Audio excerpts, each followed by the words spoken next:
That's got to be some nice shit. Yeah. But All no, right not then. anymore. Let's kick it off. Everyone will get in here in a couple minutes, but Mhm. for anyone who watches the recap, welcome. We're doing a stream with Misprintsquid, otherwise known as Jay. Yep. I'll let him introduce himself in a minute. But yeah, we're just gonna talk the market right now. I think things are still kind of heating up and surprising everyone, at least me, as far as the ponchos go, as far as these tag teams. It seems like the tag teams are really the biggest winners right now, as far as I can tell. Maybe percentage gain wise, but yeah. And then I also want to get your take on just I wrote a lot of not comments, a lot of questions for you, just kind of regarding the overlaps between Pokemon and Yu-Gi-Oh, and if you're seeing any of that, and just Yeah, there's the definitely ins a and lot of that outs. going on for All sure. right, so let's get into that, and I also want to touch on like some of your own plays that you might be making, just because I'm curious. So I guess just to start off, introduce yourself, and also like what originally brought you back into the hobby, and sort of what's kept you around during the booms and busts, and I don't know where you Um, at. um, I'm Misprintsquid on Instagram. They call me Jay. I've been collecting Pokemon probably since around the start of COVID. It was COVID that brought me back into it. It was a Logan Paul fucking hype, that brought me back into Pokemon. But once I started buying Pokemon around that time, that's when the hype was already starting to begin. That was on like ponchos went from like couple like like $100 $200 to like 800. And when I bought it 800, people were like, "Oh, you're an idiot, you're an idiot." I was like, "I know I'm an idiot. Oh my god, it's whatever, And the prices shot up, and eventually I sold it for like what, like 12 1300. Now I'm an idiot for selling it at 12 1300. But Hey, you yeah, never know, man. eventually, I just got tired of Pokemon because I just realized, my true love is actually Yu-Gi-Oh. Like I love Yu-Gi-Oh cards so much. I don't know. It's like a weird like nostalgic thing for me because I never really collected Pokemon back when I was younger. It was mainly like Yu-Gi-Oh. I feel like it was like that for a lot of people where like they've seen Pokemon, but then like a lot of people play Yu-Gi-Oh when they were like especially people like the boomers like myself who are like around 30 years old, and above. A lot of people, a lot of us had like vintage Yu-Gi-Oh, or like they played during the Dual Monster era time. Was Yu-Gi-Oh released before Pokemon? No, it was after Pokemon, but in terms of the card game, from what I recall, I feel like a lot of people played it more. But Pokemon was like overall more popular still because like just the name Charizard rings a bell. It Yeah. was just like Charizard. Like even I remember like the kids back then like, oh my god, I got a Charizard. I'd be like, what is that? I got a Dark Magician. My mom bought me this. You Yeah, know? I used to get a pack of Yu-Gi-Oh or Pokemon after every time I went to the dentist or the doctors. My mom would get me a pack. And I think it was probably the cards I remember having were a lot of the Toon cards, which were Yeah, my favorites. I had the Toon Blue Eyes, starter decks and stuff. probably a Yeah. Toon Time Wizard. Those cards were super sick. And I think it was maybe like Metal Raiders or one of those sets that I was early 2000s, like 2003, 2004, that I had both Pokemon and Yu-Gi-Oh, but I did distinctly remember having Yu-Gi-Oh back then. Yeah, I had Yu-Gi-Oh back then, but I remember when the kids that showed up to Charizard, they're like everybody gathered around Yeah. Charizard, and Yeah. I didn't really remember what was so special, but I remember like when people pulled it, I was like, oh my god, all the other nerdy kids. I was like, y'all don't want to see my unlimited starter deck Yugi? Like, oh, that's cool. Oh my god, that kid's got a Charizard. I'm like, They're what like, is I that? don't care. Yeah. Yeah. But Still yeah, walk around with my Exodia on me? Yes, sir. yeah, Gotta I eventually, stopped buying Pokemon to start buying Yu-Gi-Oh. That actually did not go too well, obviously, because Yu-Gi-Oh plummeted. Like Yu-Gi-Oh didn't do too well. But then, like I said, early, like 7 8 months ago, I noticed there were many signs of Pokemon like about to explode, just because like the Pokemon TCG app, whatever it is, and then all the little signs. I was like, oh my god, I'm about to just buy a bunch of Pokemon. Fuck it, like the bear years were like it lasted like how long? It was like at least like 2 3 years, 4 3 4 years. I think it was like 2 years, definitely at least 2 years, 2022, 2023. Yeah, and the prices were just like a little bit lower and lower every fucking auction. We weren't really seeing gains, right? The bear years lasted pretty long, if anything. Like people don't realize. And like, as a buyer who's just been through the Bay Area, just watching the Pokemon stuff, buying my Yu-Gi-Oh, I was taking notice, and I just feel like something was ticking because one of the things I feel like it may sound dumb, I saw a bunch of kids at the playground playing with Pokemon cards, trading Scarlet and Violet. Nobody's bullying them. They're having a bunch of fun, and this is like the new thing, Like I'm like, I get bullied back then when I did this, Like now kids are just like they're ripping packs, I'm just like I'm observing it. I don't even know what these packs are. I'm looking over like Scarlet and Violet, Paldea Evolved. These little kids are like no not high school, middle school kids in the playground, the basketball court area, the benches, all like ripping Pokemon cards. And I was so amazed because I haven't, been messing with Pokemon in a while. And I just looked over. I was like, wow, these kids got Pokemon cards. I'm like, I wonder if they know about Yu-Gi-Oh. Nah. But yeah, anyways, I'm just noticing. I'm like, oh my god, these kids are ripping Pokemon. Yeah, that's Something is definitely stirring up here. I'm just like, let me look into Pokemon again. Let me just look at it. And next, the prices started creeping up, and I just, I'm just like, something is brewing. And then some of my other friends, like I said, that never really fucked with Pokemon, were like, never really messed with TCG in general. They're like the watchers guy, the jocks, like they're like, heavy sports people. They watch, they're all into like MMA and stuff like that. These are like, they're not like nerds. They're the exact opposite of nerds, Yeah. All of a sudden, these guys are hitting me up and interested in Pokemon. They're like, hey, Jay, you heard about this new Pokemon set that's coming out, Prismatic Evolution? I heard it's got some these really nice Eevee cards. I'm just like, I didn't wait. You talking about Pokemon? I didn't know you like Pokemon. He's like, yo, this shit looks fire. I'm like, yo, shit, let's go shop for some Pokemon. And I'm making like new friends and stuff. And like these are friends that I talk to every day now. Like literally every day. This is like from meeting new friends that like from Pokemon. We started buying Pokemon cards. We found like a similar interest in Pokemon. And I'm just starting to know, like, damn, like these are guys that I would never in my life imagine they would like Pokemon cards because they're heavy, like sports and watch guys, And just like once they talk about Pokemon, I was like, something crazy about the stir up. Like kids are playing Pokemon. These guys aren't talking about Pokemon. Like something's brewing up and the price are creeping up, And this was like Black Friday and everyone's trying to get Pokemon. And I'm just like, oh my god, let me just go shop for deals online, bro. I go to Macy's, I see, like Powder and Fates for $37 on discount. And I'm like, yeah, I'm gonna buy 50 of these, 50 ETBs. Click, and you could buy 50 ETBs at a time. Yeah. I got like 30 of it, still to show for it, but it's yeah. Like, when I was buying, it was. I mean, pretty much what happened is I got burned on Dragon Ball. I enjoyed the hell out of Dragon Ball. It was so fun, but it just investment-wise was not a good play, and I couldn't. Do you follow some guy named PokeBLT? Yeah.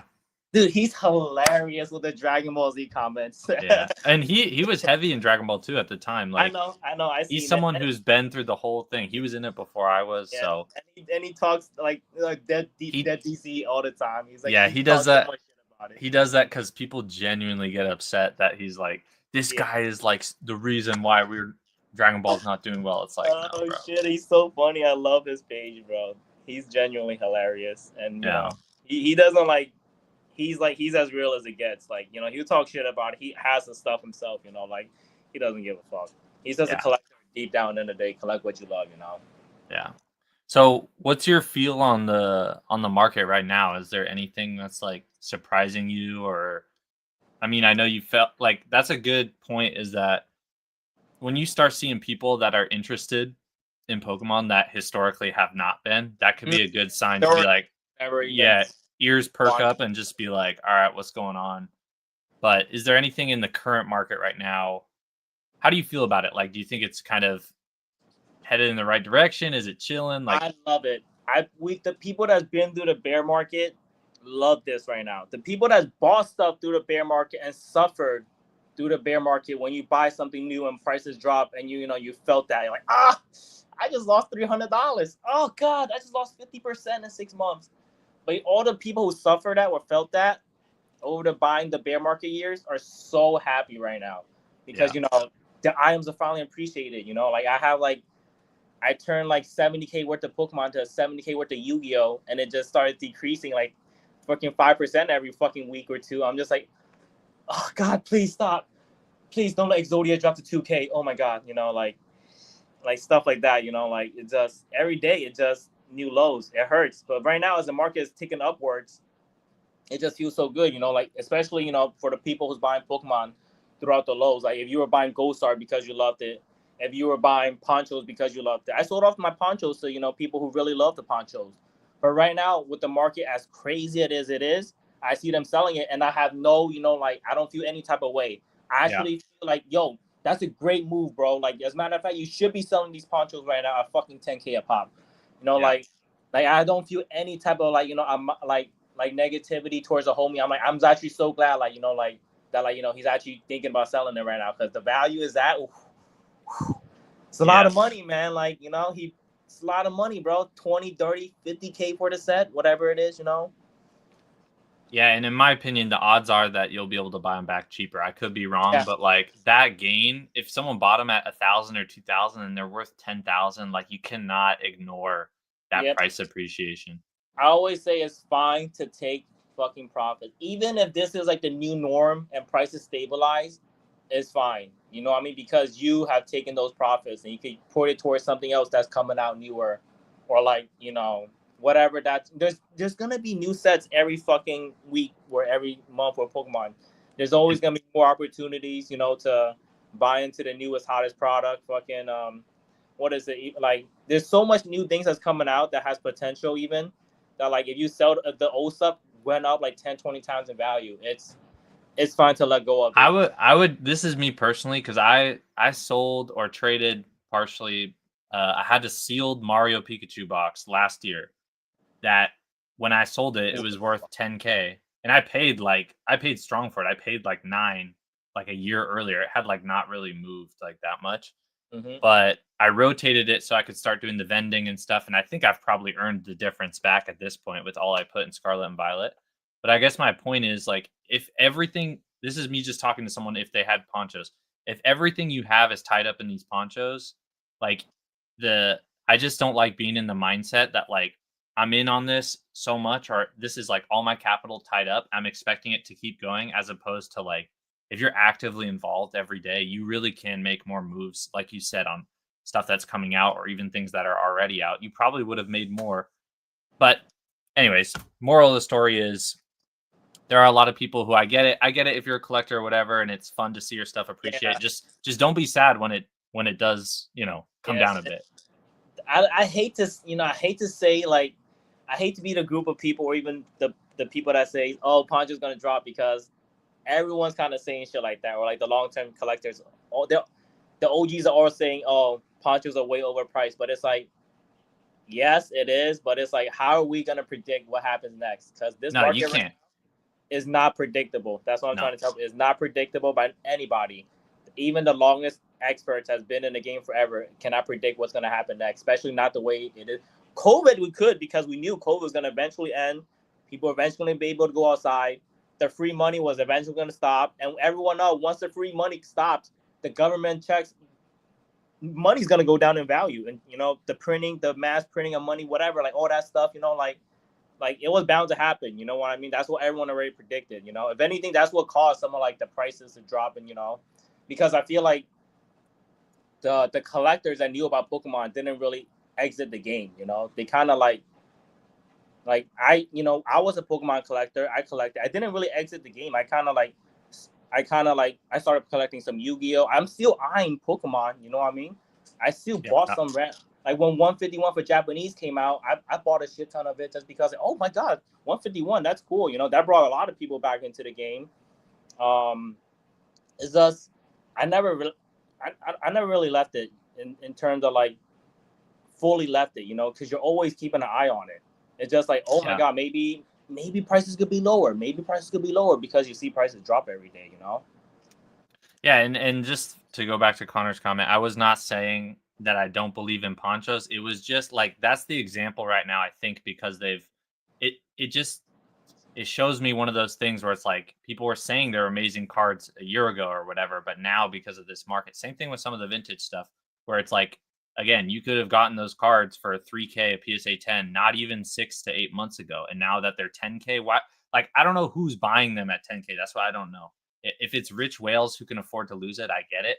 But my point was just to say some people have had these or bought them at 3K, and now if they're 10K, like to Jay's point, I don't I'm not going to judge anyone for being like, yeah, man, I'm gonna lock in 7K right here. I'd rather Dude. take the risk of buying it back at 7K and have a 3K profit, Yeah. So I actually have a couple of RL friends that bought a Poncho Pikachu, and I tell them, yo, it's not the best time to buy it, but hey, listen, if you really like it and you don't care about risking 7K, whatever, and you do you. I can't what I can't really say what's gonna happen with the car. Like, I've seen it gone up to this price and I've seen it gone back down, and now we see it gone back up to this price again and beyond.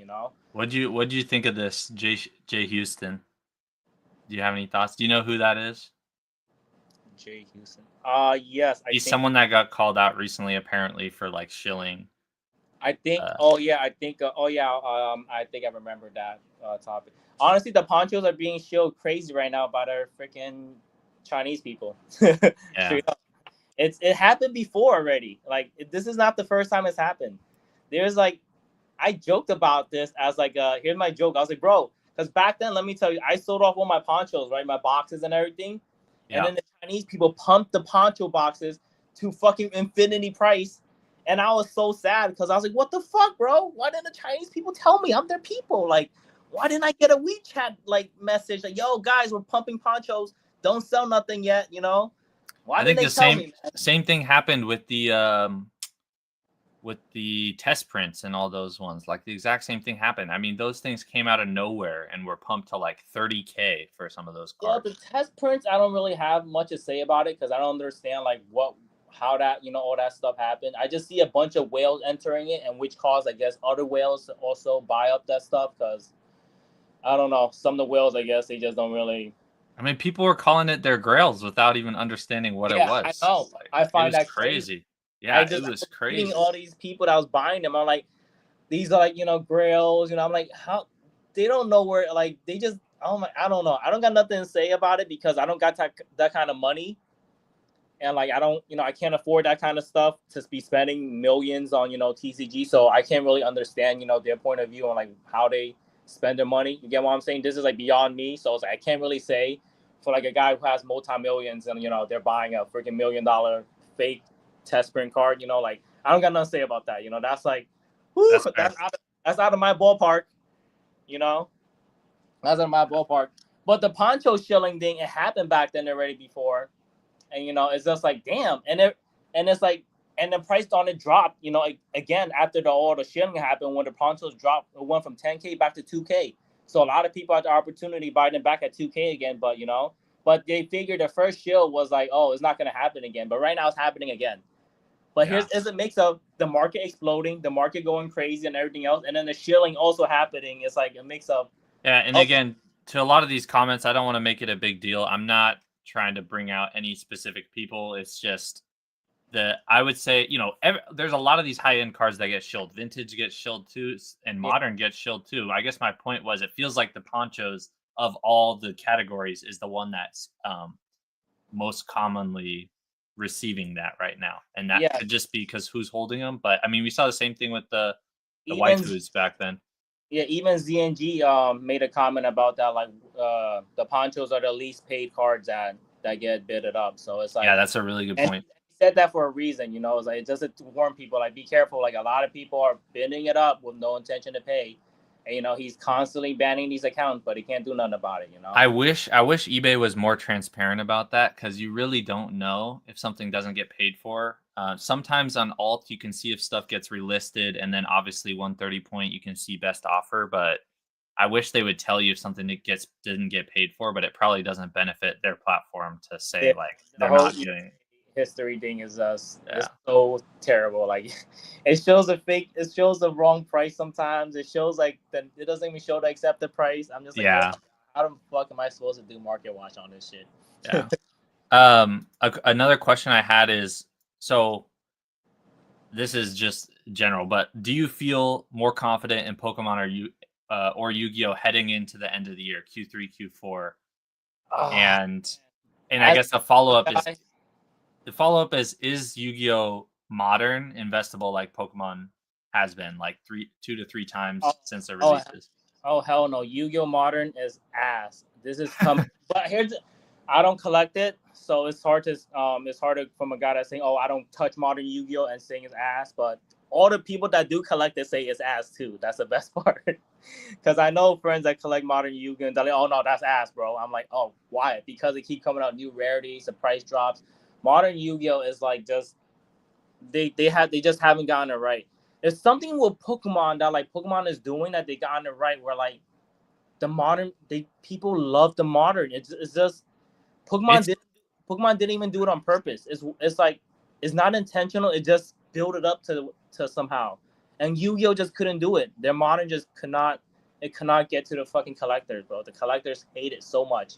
And Yeah, like I could be speaking out of turn, but it feels like Yu-Gi-Oh is still very much player centric, player yes, oriented. I'm for sure. modern, it's all player centric. There's Yeah, the collectors have been like just they've been destroyed so badly from like the quarter century rares that's dropping like literally 80% in value every time, really, and they just never recover. They never recover. It's not like Pokemon where like, oh, maybe it could recover, maybe in 5-10 years. No, it just never recovers, except for some of the ghost rare stuff, but they're really hard to hit and they're not even considered modern. the So ghosts were the one time where I considered getting into Yu-Gi-Oh was I wanted the ghost rare Dark Magician in like PSA yeah. 9. I think it was like 1500 at the time. I Oh don't know yeah, what it's it's going for probably now. worth it now. Yeah, it Yeah, was that's why nuts. they just never pick back up. It's just so sad. I don't even want to speak about modern Yu-Gi-Oh. It's like the saddest topic ever. Well, there could be a not an asymmetric play, but like you could see something down the line 10 years from now where people are like, this is like the best part of Yu-Gi-Oh ever. So hopefully it's still around, Maybe but there are some like that's out a risky bet. But maybe like some of the newer stuff that they're doing right now. I don't really know. I don't really want to speak about it. It's not even yeah. my topic or much of my knowledge because I just shit on it. All I right. modern Well, Yu-Gi-Oh. let's pivot here. I want to know. So this next topic I have is personal strategy right now in this market. So I'm wondering, how are you managing? Let's just start with Pokemon specifically because it feels like to me Yu-Gi-Oh for you is more of a like there is sort of an investment component, but it seems to be more of a collection thing just based on what I've seen. Like you're getting the grails, you're getting stuff, but you're not as concerned if it goes up 300% in the next year or whatever, like Yeah, yeah. Well, that the problem with Yu-Gi-Oh is if it does go up 300%, I know people will be selling. But with Pokemon, but the thing with Yu-Gi-Oh is people don't expect it. What Pokemon is, people kind of expect it. They're just expecting a time frame where like they just don't know when the time frame will come, but they really expect certain stuff to 3 to 4x from even from this point, from these prices that we're seeing today, which is crazy to me. But there's a so lot of believers in Pokemon. I'm telling you right now, there's a lot of people believers in Pokemon.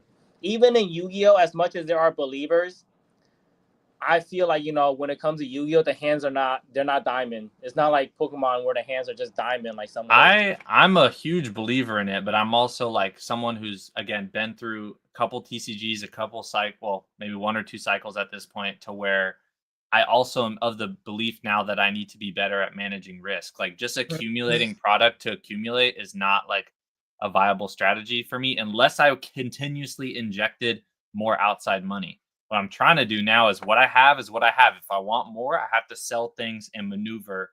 And so that was kind of my question I had for you is like, especially with Pokemon, how are you managing your positions right now that things are peaking? Are you holding? Are you trimming anything off? Are you doubling down?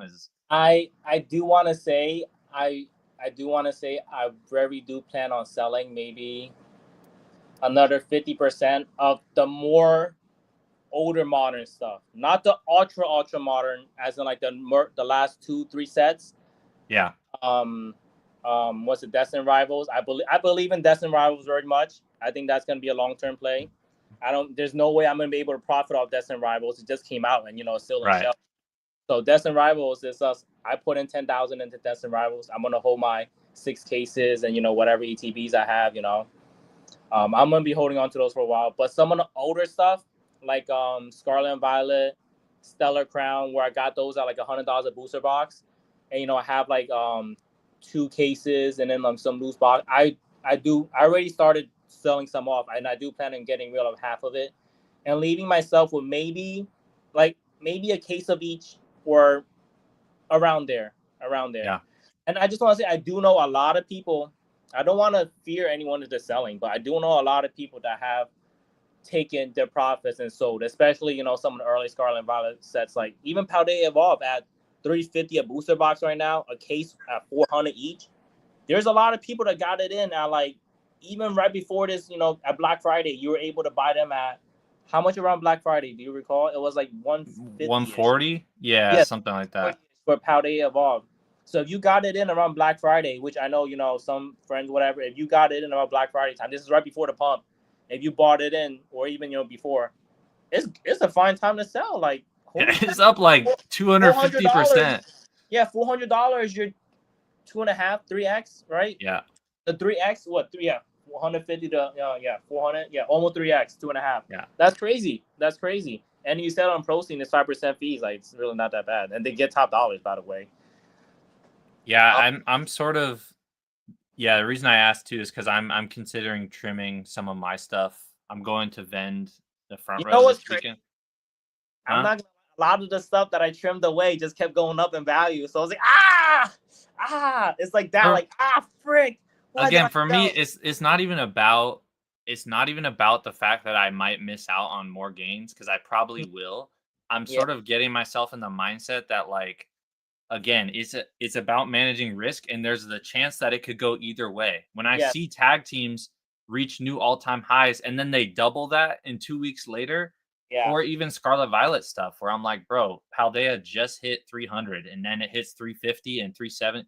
It's like, I'm not selling Paldea, but like I'm thinking about selling Twilight. That was the one I was thinking of. I have a Final Fantasy play and collector booster where I'm just like, bro, I don't even know what my plan with this was. I might sit on the collector, but I guess my point is I am trimming some of, especially the loose boxes. I'll try to keep some of the cases, but like a couple loose boxes here and there, just to recover some stuff back in it. And I do think you probably want to have a place to put it. You can save for like the megas and stuff, which is what I want to do as well. But I don't know. I'm kind of in the same boat where they could reprint some of this stuff. It probably will continue to go up just because people don't think about this. Sword and Shield was actually not ripped as much on streams and stuff. People are crazy right now. Yeah, so all the Scarlet Violet stuff not only has Pokemon, they printed the first couple sets. It was not received well at all. They're all 80 to 100 a box. Pokemon's probably like, all right, we don't need to like turn on the printers. Twilight Surgeon comes out, everything ramps up, and they don't have time really to go back and continuously print all this. They actually stopped printing Paradox for a while because it was like there was just no one's buying. There was so much. Paradox, there was more than like anything I'd seen. People were like, "Oh, the customers are not even paying $90 a booster box. What the hell the store's gonna do with Paradox?" They just cut the print on Paradox to stop it. I think I got like 3 cases for like $575 each. Oh, so it was like under $100 a box. Yeah, I think I had a case for like right around $600 as well. Yeah, Paradox is one of those. I was considered selling off all the wackier sets, Paradox, Stellar, and just leaving myself with like 5-6 booster box, minty ones, on the shelf or whatever. I was thinking of literally getting rid of my last case as well, because those are kind of the wackier sets. But then, like, even so, I think about I kind of got my return on back for what I put in already, because I sold some at 200 already when I bought them at 100. But it's like, I think the set's not that great, where I feel like I could have put it towards something else better. But I don't know. Do you have, like, I guess when you're selling now, do you have a place where you're thinking of putting funds, or are you just trying to save up and wait for a better opportunity? Or like, where is your head at for, like, if you're selling stuff that you're doubled on? Right now, I want to say I want to start holding some funds for the possible crash, but I don't think that's happening. I don't think it's happening anytime soon. I just want to say I don't think the crash is happening at all. Yeah. Like, matter of fact, it may just keep going up. Who knows? But even if it does slow down, it's not gonna crash the way it was back then. Just because, like, I know so much people that's waiting for like some certain cards to go back down a little bit, and they're willing to buy it. And it's just like because of people like that, it's like, well, the floor is not what it used to be anymore. Anyways, it's like I think it's different than I think every time we have these boom and eventual corrections, like the amount of people that stay around is more than was before. A lot of us came from this Logan Paul shit and then stayed around, like thought that like this has a chance. No, none of us thought it would happen this soon, 3 years later. But the point is that like there's probably going to be more people that stay around because of stuff like 151 prismatic, whatever. They see the gains. They're like, dude, this, I enjoy this. I have kids, whatever. Yeah. I can stick around even if it, hits a lull period. Yeah, so I know don't. A lot of people with kids that love the Pokemon too, especially my friends that are older now in their 30s. They all got kids. They're like, yo, my daughter loves the Sylveon. I'm like, and I'm planning on ripping prismatic till we hit the Sylveon. I'm like, oh god, thousands. I said, just buy the card, bro. It's no joke, bro. But I mean, the other thing too is that it's I think there's a lot more people sticking around, and also I do think there will be a correction, but I don't think we'll see yes $100 boxes anytime soon. We'll probably see MSRP, like I could see 130, 140, 150, 160. If ME1, let's think about it. If ME1 is like the Scarlet Violet base of that era, where it's like kind of mid and like people aren't as hype on it, I don't think it'll hit 80, but I could see it dropping a decent amount. But right now, I'm not seeing any signs of the only thing that I think could cause a correction maybe is if we see like the traditional markets as well. This is the other problem, is like AI and shit is all at an all-time high in the stock market, Nvidia, all these companies. And so on both sides, it's like things are absolutely booming. So I don't see, in the near term, I don't see any signs of things slowing down. It's just, for me, again, risk management now. The reason why I like that I'm in all sealed pretty much is because I'm not as like quick to want to sell things. Yes. If I had a bunch of slabs that went up 300-400%, I'd be like, okay, I gotta trim some of this off because same here. With sealed, I'm like, I could leave it there, is whatever. I'm stingy, bro. I'll grab the box and be like, I'm gonna sell this, and then I'm like, nah, let's just leave it on the shelf. I grab my box, not selling. Yeah. So that's exactly. I feel like, and also because of this new culture, whatnot, I see people ripping. The seal is like, back then people used to say in the Evolving Sky era, all the OGs are saying, yo, your modern will never be worth money because there's just too much of it. People all think about saving it now for the future. Is like, and where are we at now? 4 or 5 years, Evolving Sky $2,000 booster box. Like, dude, all those guys, that said it, it's like, all right, now they're saying it again for this new modern stuff. Like, oh, this modern is not gonna last. I'm not gonna. It's too much printed. It's mass printed. You heard Pokemon. They say they're gonna mass print it. It's doesn't matter, bro. Ripping it right now as well. It's like, it doesn't matter if it's mass printed. The new stuff is what everyone's ripping. So it's a deflationary asset. It's the only thing where more product gets opened every single day. And again, we didn't see this with Sun and Moon and these other eras. So. But to be fair, I don't think Sun and Moon was that popular until you had the tag teams and stuff. So yeah, I just don't think Sun and Moon was that fun to open as well. Especially when let's just say, like, I like to talk about Sword and Shield for more example because I lived through that era. Yeah. When you were opening like Darkness Ablaze, right, when it first came out, and Vivid Voltage, it was real fun to open. Because you had the Charizard VMAX and then the Pikachu VMAX.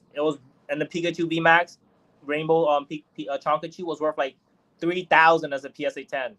So it's like, it's real fun to try to chase that, But then after the newer sets came out, the older sets like the VMAX just plummeted and no one looked at them again. And it's just like, wow, it's just like those, and people deemed those as trash, and they just never came back into not trash era, And then with with Scarlet and Violet, people look back at some of the early ones like, it's not that trash. Like, it's not good like, art. Like, oh, it's not like, oh, the Magikarp is not, it's not cool anymore. We're into Destined Rivals now. I was like, no, people still love the Magikarp. It wasn't like a Vivid Voltage or like a Darkness Ablaze Charizard where like people got bored of it the first 2-3 sets and they're moving on to like the new alternate arts, the EXs. Like, no, people really like the fucking Magikarp. As a matter of fact, the Magikarp is $2,000 plus. I can't freaking believe it. I'm just like, 2,000 for this magic card. Yeah, I Like, think it's still the most expensive card. I'm pretty sure in a yeah, PSA 10. yeah, I think so for Scarlet and Violet. Especially any illustration rare. Yeah. So Yeah. what's Also, this new Pokemon market. I don't know if you heard about it or know about the quote unquote the Chinese investors or like yeah people in China are investing into vintage Pokemon. Obviously, some modern, whatever. They're just investing into Pokemon as a physical asset because in China, I don't know if you know, it's hard for some of these guys to get their money at the bank sometimes. yeah Even if you're rich or like it's hard to get out like a couple thousand, they'll ask you a million questions. What's it for? Blah blah blah. Like it's annoying. And it's like sometimes a bank. There's the issue with like China and their banks. I don't know. So like a lot of the rich guys, we're not rich. A lot of the rich guys, like some of them are looking into TCG assets like Pokemon, where it's like, oh, you could buy a $50,000 card and like send it to America and get 50K for it. Like they could transfer money that easily. Like, you know what I mean? Like it wasn't always easy to just bring money around. That's like in these assets where when Pokemon is really cheap, they're like, oh no, that's too cheap. The Chinese investors don't really see $2,000 as an investment. But now all of a sudden these Umbreons are $10,000-$20,000. Like, oh, these are investments now. Because when it's $2,000, it's garbage to them. It's not. It's yeah. I not. mean, they also have the other big thing recently has been a lot of those Chinese exclusive Pikachu's. I know there's the Gengar. A And that lot I of guess those. brought Pokemon into the their vision as well. Where like, and Yeah. then once they start off with that, where they see some of that, they look for the real grails, and they're like, oh, North American print. Wow, these things are low pop vintage. Like their Charizard is 250K. That's just one of my Lambos. I could buy that. Yeah. So it's like a lot of like those guys when they see like these high numbers, that's what they like. Believe it or not, they don't like to see low numbers. They don't want to buy a $2,000 Umbreon card. They want to buy a $20,000 Umbreon card, even though it was the same card as $2,000 2 years ago. I would argue there's more risk in it, but yeah, I get the point of like from a fine art perspective of them wanting like to preserve the value in those cards. Yes, that's why like the value of them is just kept driving up and up and up. It's So what's one card or product that you're sitting on that you still believe in, either even as others are like rotating out, let's say, and it could be from any era, it could be Yu-Gi-Oh or Pokemon. Maybe give me one of both. One from uh, Pokemon, one from Yu-Gi-Oh. so for Pokemon, I bought this stupid T-Tar from freaking Battle Styles, and I bought two of it. Here's the funny story about it, right? I had the option to choose the team up one with the Sabo Eye, The right? Sableye, yeah. Sabo Eye for $400, and then the T-Tar from Battle Styles for $400, right? And I decided, I'm gonna buy two T-Tars from Battle Style for $400 instead of the one of each because I believe in a Battle Style T-Tar way more. Fast forward 5-6 months later, the Battle Style T-Tar is still 400, and Yeah.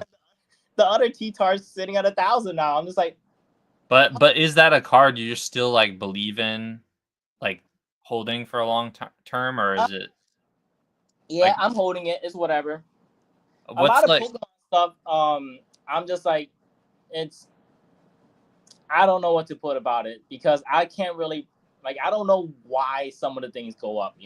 Yeah, I I think don't a know. lot of people just go down the list of like, oh, I can't get in on this anymore. I'm gonna look that, and that becomes a problem because if there does ever have a correction, those things that they got into later on are Yeah, probably the things that go down first before I try these so higher hard cards. to understand like what the market will like and what try to understand the market, but it's like end of the day, you cannot fully predict it. I thought maybe people were gonna like the Chonkachu again. That thing was $3,000. I bought two copies just in case. Now another 3 or 4 months later, realize no one wants the Chonkachu, and I totally understand why because the newer arches look better. No one's gonna look back at a Chonkachu from Vivid Voltage, or like none of the new collectors are. I would say one of the best things that I've learned, and you can't follow this to a T, but I've noticed, and I've talked about this in one of my videos, but it's not from me, it's from other people that have mentioned this, is to look at things that are in upcoming sets. So a lot of people, when they saw, um, like the black and white set. A lot of people bought these like celebrations black and white cards. They bought the original black and white cards. These Yes. cards were literally $400 or $500 in a PSA 10 6 months ago. They're $3,000 now, which again, it's not a one for one. I wouldn't always like say to hedge your bets on that, but there is a lot of times celebrations right now absolutely ripping. A lot of people still speculating that with the 30th anniversary coming up, that celebrations will pick up, and it already has. But that's like one piece of advice I'd give people. But yeah, I have friends that does vending, and they always trying to catch like what's the latest like hot seller, or like what's gonna be a hot seller, or like they try to predict that with the megas and stuff that I'm gonna start buying up megas right now because the next set of megas is coming in, and people are gonna want the old megas. Yeah, that definitely is a thing. But when it comes to that stuff, you have like a time frame to sell stuff usually, because when the new ones come out and people spend the money on the new ones, the old ones sometimes may not, may or may not be as desirable. It depends. Especially if the new art's, really cool, whatever, people may not spend as much money on the old ones. Or like, it's a weird like mix of.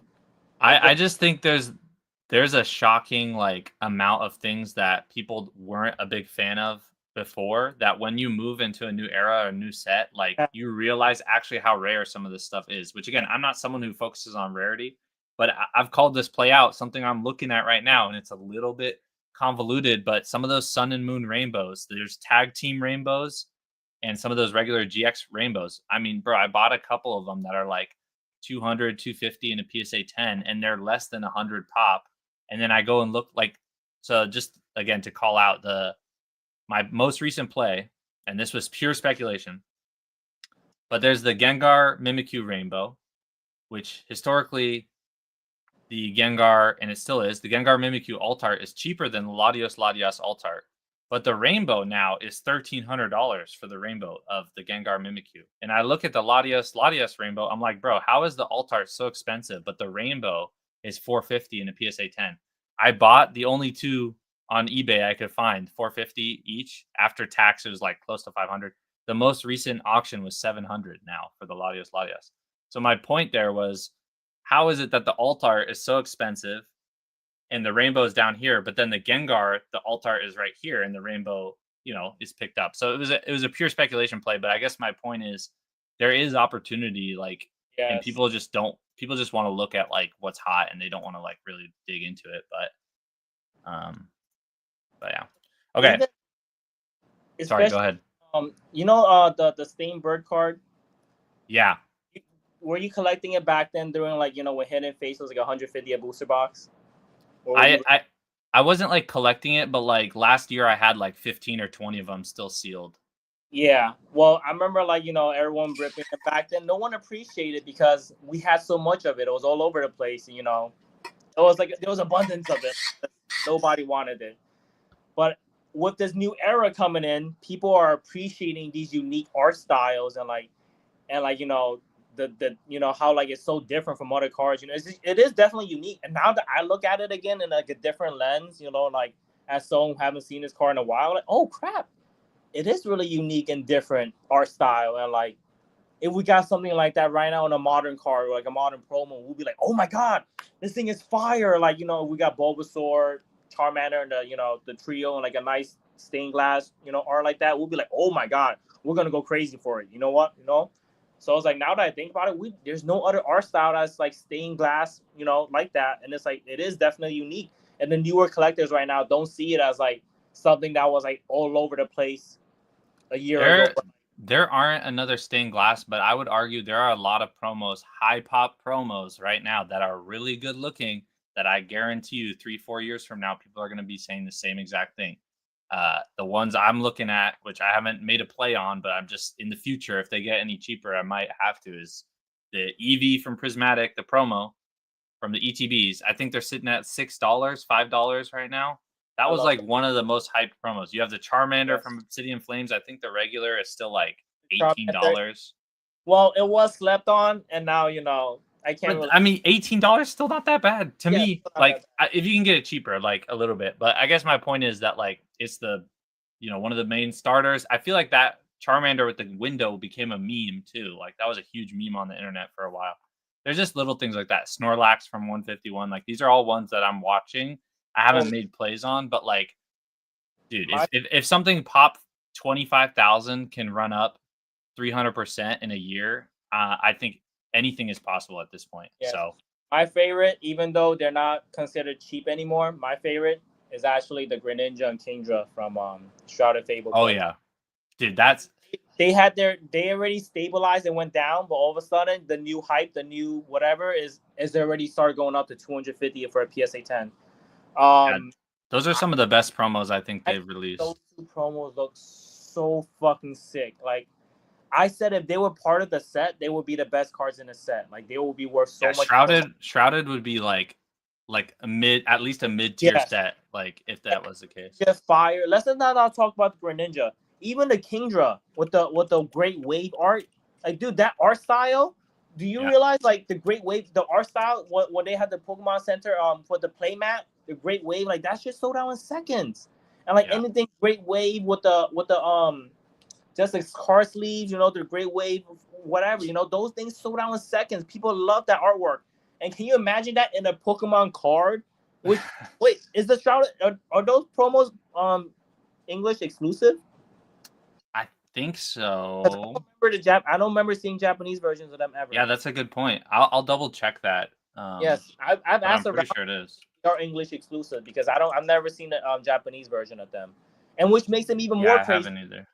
Exclusive. That's rare. There's no. I've never seen. And they come from a collection box and not like, you know, ETB or anything. So I don't think. I mean, there's probably a lot of them out there still, but I don't. A lot of those collection boxes don't usually get reprints. What was that? They were really hard to find. They were really hard to find. Even like before the hype, I bought like 4 cases, but then like I was looking all over Facebook. I went on Pokemon World and posted. I was like, anyone got these Greninja boxes I could buy for 35 each? Yeah. There's no Japanese version, right? I'm checking right now, but I don't think so. Yes, both the Greninja EX and Kingdra EX special box promos are English language only releases with no Japanese printings. Nice. See that's a big selling point for those.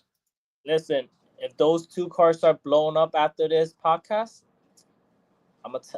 they're already blowing up. You're just gonna say that as from this, but I would say better not be you guys finding it all up, man. You know, if there's ever a market downturn or if you can get them on a discount, like I think I like that play. So yeah, no, I love those cards. I still have like 2 cases sealed. I have 2 PSA 10s of each. I had like 5 PSA 10s of each, but I sold a couple because I always like to I like to get my money back for what I put in, and then I could keep 2 of each for myself because the 2 of each can be considered like pure profit or like, you know, no cost, you know. Yeah. I always like the feeling of like whatever I put in, if I got my money back and it's still left over, that's a great feeling, you know. George, talk about the Sword and Shield Evolution promos that are blowing up right now. Do you know which ones he's talking about? I'm not sure I know. Oh, is it the VMAXs and the Vs? Let me see. I think those are probably the ones, like Vaporeon V, Max, Sword Shield. Oh, he's talking about from the collection boxes. I think that's the ones I'm thinking of. Yeah, the Vaporeon. George, let me know which ones. I'm assuming you're talking about those ones. Yeah, I have those boxes too. My homie sold them to me at a really good price. You know what's funny? I want to talk about those too. Those actually were never available at MSRP, even throughout the bear years. That's what people didn't know. All the people who scream, "Oh, MSRP gang, I only want to pay MSRP," even throughout the whole bear years, those EV Evolution boxes are never available at MSRP. How do I know? Because I tried to get them and I was never able to pay MSRP. So eventually, I never bought it. I just remember, bro. I remember being on Facebook and people tweaking out that people were reselling them for like $45 or $60 the box. Or whatever. Oh my god, you guys are $180 for 3. Yeah. I'm like, oh my god, and I can't find them at freaking Walmart. I'll just he said I don't want to pay those resale price because of people bugging out too. He said a Vaporeon VMAX PSA 10 just sold for $820. Oh wow, yeah. Good. I'm not sure how tough I think those ones are tough to grade. Okay. I think they are tough. I know the Vs are. I don't know about the VMAX. Okay, maybe that. I don't know how they're packaged because I've never opened them. But I'm gonna tell you right now, for a Greninja and a Kingdra promo, I gem like 9 out of 12. They're not that hard to grade. So, and they were all really Yeah, that's a pristine, fair point. packaged very well. So, but it doesn't. I noticed the one That's thing. good. It doesn't matter how easy to grade and how high the pop is. If the card is awesome, people are gonna like it, and it's gonna it's gonna be a banger. It I doesn't even remember matter. picking the Greninja up for like $8 raw, and a Oh yeah, Kingdra the was like promo, right? $6 or $7. Yeah. Yep. I was buying the boxes for like $15 each, and I didn't want to pay like 17 because some got these for 17. I was like, no, I only paid 15.50 at most. I already bought four. I already bought 6 cases. So you let me know you want to sell your 2 cases or not. And he's like, no, I'm good. Next thing you know, 2 weeks later, they're up to like $20. I'm like, oh shoot, I don't want to hit them up anymore. Yeah, I was arguing over like $12 or something for the yeah, case. yeah. Now we really did argue over like a couple dollars, try to get a difference. But nowadays, people are like, oh my god, market price 300. Yeah, I paid 320. Fuck it. All right, I want to transition. My next segment is tips for newcomers to the hobby, just because everything's so hot right now. I want to get your insight or your feedback or things that helped you when you first started. Do you have any general strategies or tips for new collectors, investors? Again, specifically to Pokemon, but it could Yeah, apply to Yu-Gi-Oh or just cards in I love general. talking about the Pokemon, especially for newer guys because there's nothing for Yu-Gi-Oh to come in when the newer guys. They're like for Pokemon, like I hate to say wait because God knows how long you're gonna have to wait for the next cycle to or like for the market to really calm down. Because in my opinion, I think you're gonna have to wait a really really long time, especially for the vintage or like for the grails. For some like the more expensive cards that you start to know about, I think those are definitely wait. But the stuff that just recently come out, or like maybe even like Journey Together or like Destined Rivals, if you want, I would say buy a little bit of those because Journey Together is like so like undesirable right now amongst even like the newer guys. I don't know if you noticed like Journey Together is the only thing that sit on shelves everywhere. So I think it's gone up a little bit though. yeah, and I people think it's like always say 230 look into the now. items that look into the stuff that like people aren't really looking. Journey Together is a terrible set. I have the least amount of it, but I'm just saying, But because I it's have like a one set box that's of Journey. desirable and it's more abundance of it, you could go to your local TCG shop and get Journey Together for way cheaper than like say a Surging Sparks. Because I know like when I went to my locals and Journey Together is valued at like 200 to 210 on the market, they hooked me up for 180 or 175 because they just had a crap ton of it and they got it from their distro and they got cases on cases. But they couldn't get more Surging Sparks, and hook me up with like say market or like slightly under market because it's already gone. They didn't get it from distros anymore. They're buying like slightly under market. But for Yeah. Journey Together, when it first came out, and people were not buying it up, by the way, and people still are not buying it up. Especially local CCG shops. I'm not talking about like GameStop or like prices that price hike. It's like your locals. The small mom and pop shops. The TCG shop. They will hook you up on Journey Together, especially if they got cases in the back. Like they want new customers. Journey Together. Hey, I got you, homie. 175. Like get your feet wet, buy some of it, hold it, because I feel like when people buy stuff and then they see like they have some of it, it craves some of their itch to like not go as crazy. Or that's how I think. Yeah, no, I would piggyback off that and say like if you are waiting, which is fine, just don't expect things to really drastically drop and be Yep. surprised when they don't. But if you are waiting, what I would say is like start doing research on cards that you really like or cards you believe in or sealed products you believe in.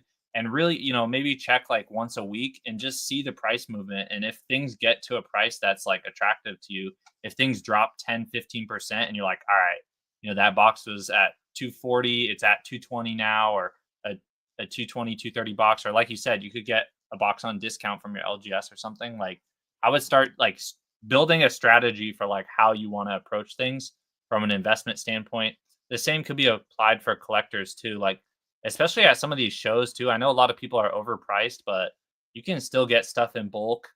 You can still It's harder to find like gradable cards, I would say. A lot of stuff has been sifted through, but you can find a lot of near mint stuff on discount, or people will slash off a little bit. Most people will match TCG player in my experience, so you could probably get a little bit of a discount. I think there's still plenty of stuff that's like, I wouldn't say undervalued, but I would say the value is very good to still buy in at. I don't want to say too much specific stuff, but for the people that's getting in right now, do your own research. You could look up like Pokemon Center ETBs and how much they printed of each one, and look up like the least printed Pokemon Center ETB, and see how hot it is. Do your own research. I don't want to do the research for anybody, but you could look up stuff like that, and like people know like the older set where like there wasn't printed a bunch of, the value is there for it. I always also get like I think it's fine to get the toes wet, buy some stuff, even if the price is high. Try to look for like the stuff that's of value. I just bought a Paldea Evolved Pokemon Center ETB just yesterday, at around market price. Market price 400. I think my locals hooked me up for 360. I was like, it's higher than what I paid for the first two. I paid like 180 for the first two, but it's whatever. I think it's the value is still there because Dollar cost average. yes, I cost down, but it's whatever. I think it's still a fine value at like 350 to 400. It feels pricey as hell, but if you look back at it, it's actually one of the least printed Pokemon Center ETBs. So I was like, maybe cool. I'll just have a third one for the collection or whatever. Who knows? It's Yeah, honestly, this comment about what's it called? 110 for a Journey PC ETB, that's honestly not bad. Like the market's like 122 I'm looking at. I Dude, bought a Shrouded's up.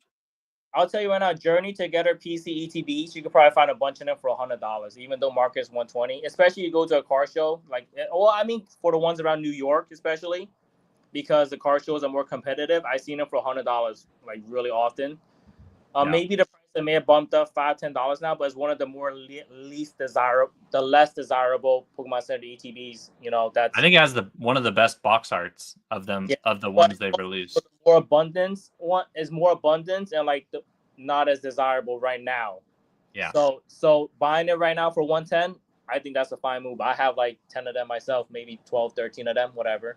I paid like 110 as well, and I don't plan on selling it until they're at least $300. God know when that's gonna happen, but we're gonna be old men at that point.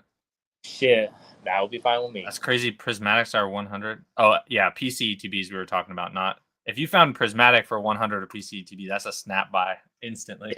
Yeah, no, this is not buy. Like I said, right. I tell people get their feet wet. Just buy some stuff. Just buy one of some.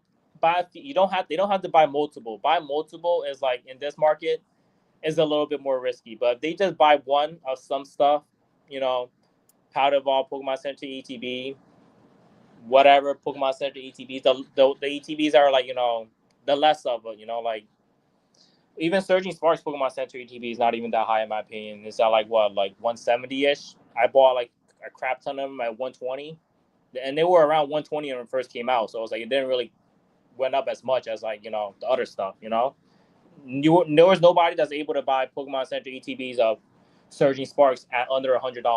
Let's just say that. Unless you could buy them on Pokemon Center for a while, but yeah, after it came out, market, it wasn't really, it really dropped under $100. So it's like the price that is at now, it hasn't really inflated up as much. So some of that they could look into and buy one or two. Who knows? I think there's still plenty of stuff in the market that people could buy. That's like not undervalued, but of great value. Like it could go up. It could still go up by a lot.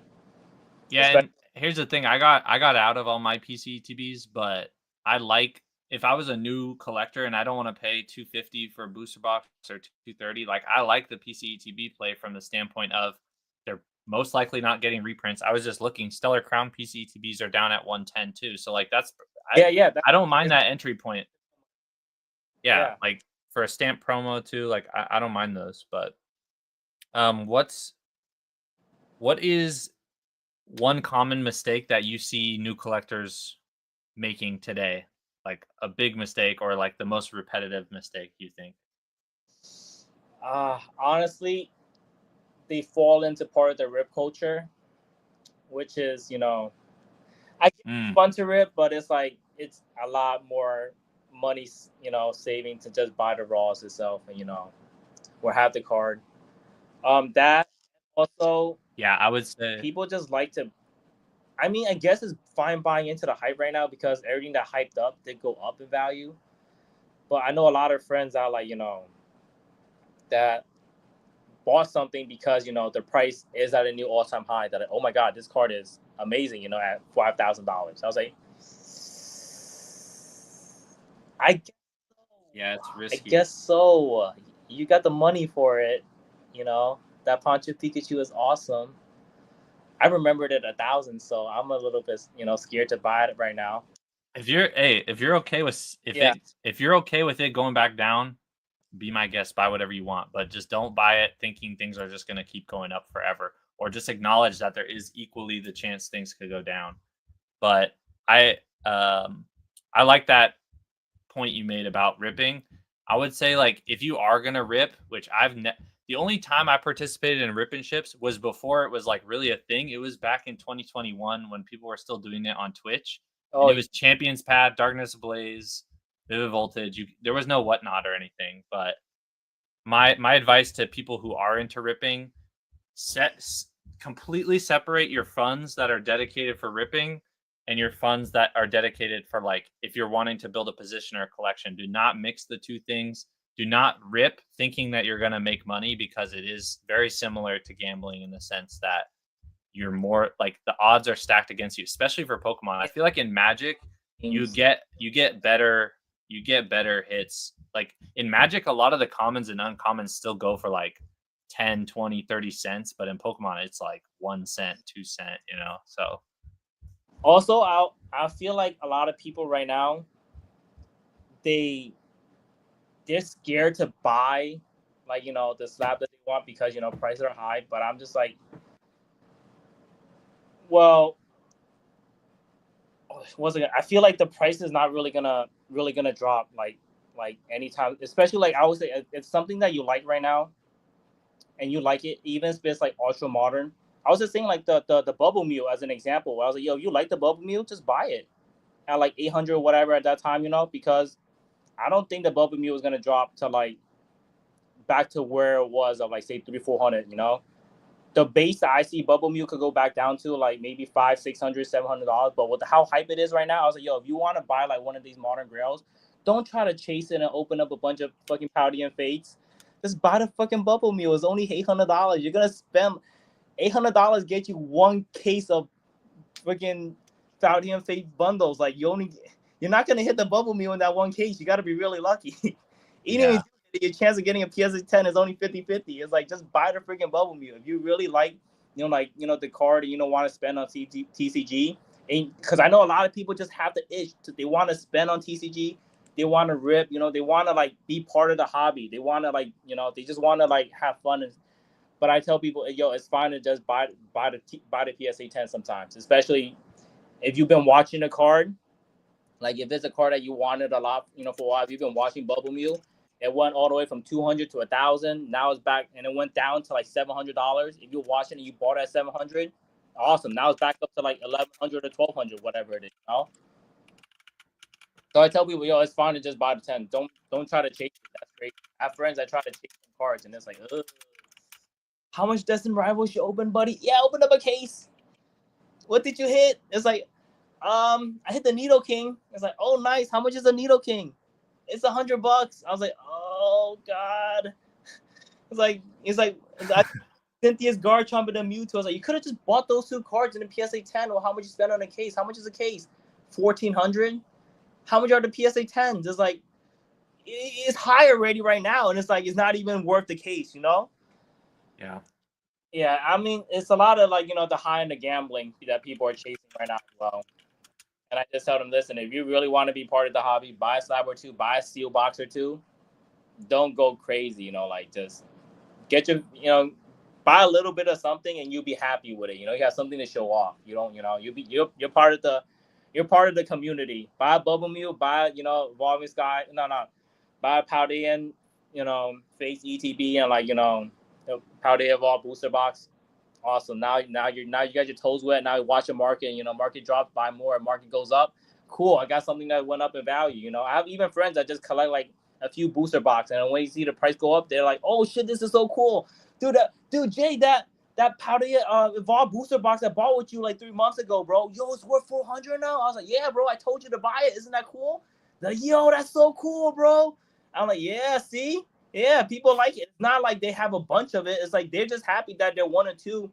Yeah. But that feeling that like, oh my god, that 150 that I spent is worth 400 now. That's so cool. It's like now they're like, oh, let me look up what else is possibly, you know. They're, oh, Jay, should I buy a DR? I was like, it's at 220 right now. I was like, can it go to 400 as well? I was like, maybe, you know, maybe you should buy one as well. And like, if it goes down, you could buy another one. Like I have multiple. Or if it goes up, cool. Now we're celebrating again. You know, I mean, it could go up, it could go down. But I told him DR. I think at 220, I thought that's a fine buy. I don't see it going under 200. You know. Well, that's what I think. I think that's solid advice, because I think a lot of people look at Pokemon investing or collecting from the outside and they think that they need to like inject 5-10 grand into this thing. No, but it's like, if you start with 1 box, 2 boxes, to your point, if that box eventually doubles, if it even goes up $50, like again, not to feed this sort of feeling of like making money or gambling, but like even just a $50 win is like a huge win. So if you can just roll your wins and be right a lot of the time, like you'll do very well in this hobby. Don't feel like you have to get in now with all your money. Just like you said, dip your toes, see what's going on. There's people with a lot of money that are like, yo, Jay, what should I buy right now? Like, I don't know. Please don't ask me, man. Like, I don't want to tell you to buy and it goes down. You know, like Jay, what should I buy? I got like freaking 100,000. I was, whoa, I don't know, dude. Like, there's a lot of people that's constantly asking, yo, should I buy these promos? I was like, these promos are going up. I was like, yo, I don't know. Why did these promos even go up? Like, I didn't buy them beforehand. Like, how am I supposed to tell people what to buy beforehand, you know? I do tell people what I like, you know. I like the Greninja promo. I think it looks awesome, you know, but it's very high pop, easy to grade, you know. I tell people how it is, but if they want it, get it. I don't know if it's going to go up, but I like it. I'm holding 2 of each because those are essentially free for me after, you know, selling off the rest of the ones that I had. Yeah, I always tell people, especially people that have a lot of money, you don't have to spend it all yet. Just spend some, have some fun with it. Especially, you know, with the market as amazing as it is, you could buy some stuff and you could flip it and you can make back some of your money already, you know, which is like, that's awesome. There's a bunch of stuff you call, you know, that's been doing that the past few months. So it's like if you were already getting your feet wet, you know, beginning of the game, and you bought like 2 booster boxes of each, your one could sell off and pay for 2. So it makes people feel like they're navigating it like really like good without wasting money, you know. That's what I like to, you know, hopefully people could see and stuff. Yeah, I'll give people a play. If I was brand new and I knew nothing about it, what I would tell you is everyone is under the impression, at least this is what I think, that again, the G block, which is SVO1 through Paldean Fates, I think. So Scarlet Violet base, or Paldea Evolved, Obsidian Flames, 151, Paradox Rift, and Paldean Fates. Those 6 sets or those 5 sets will be going out of rotation, standard rotation next year.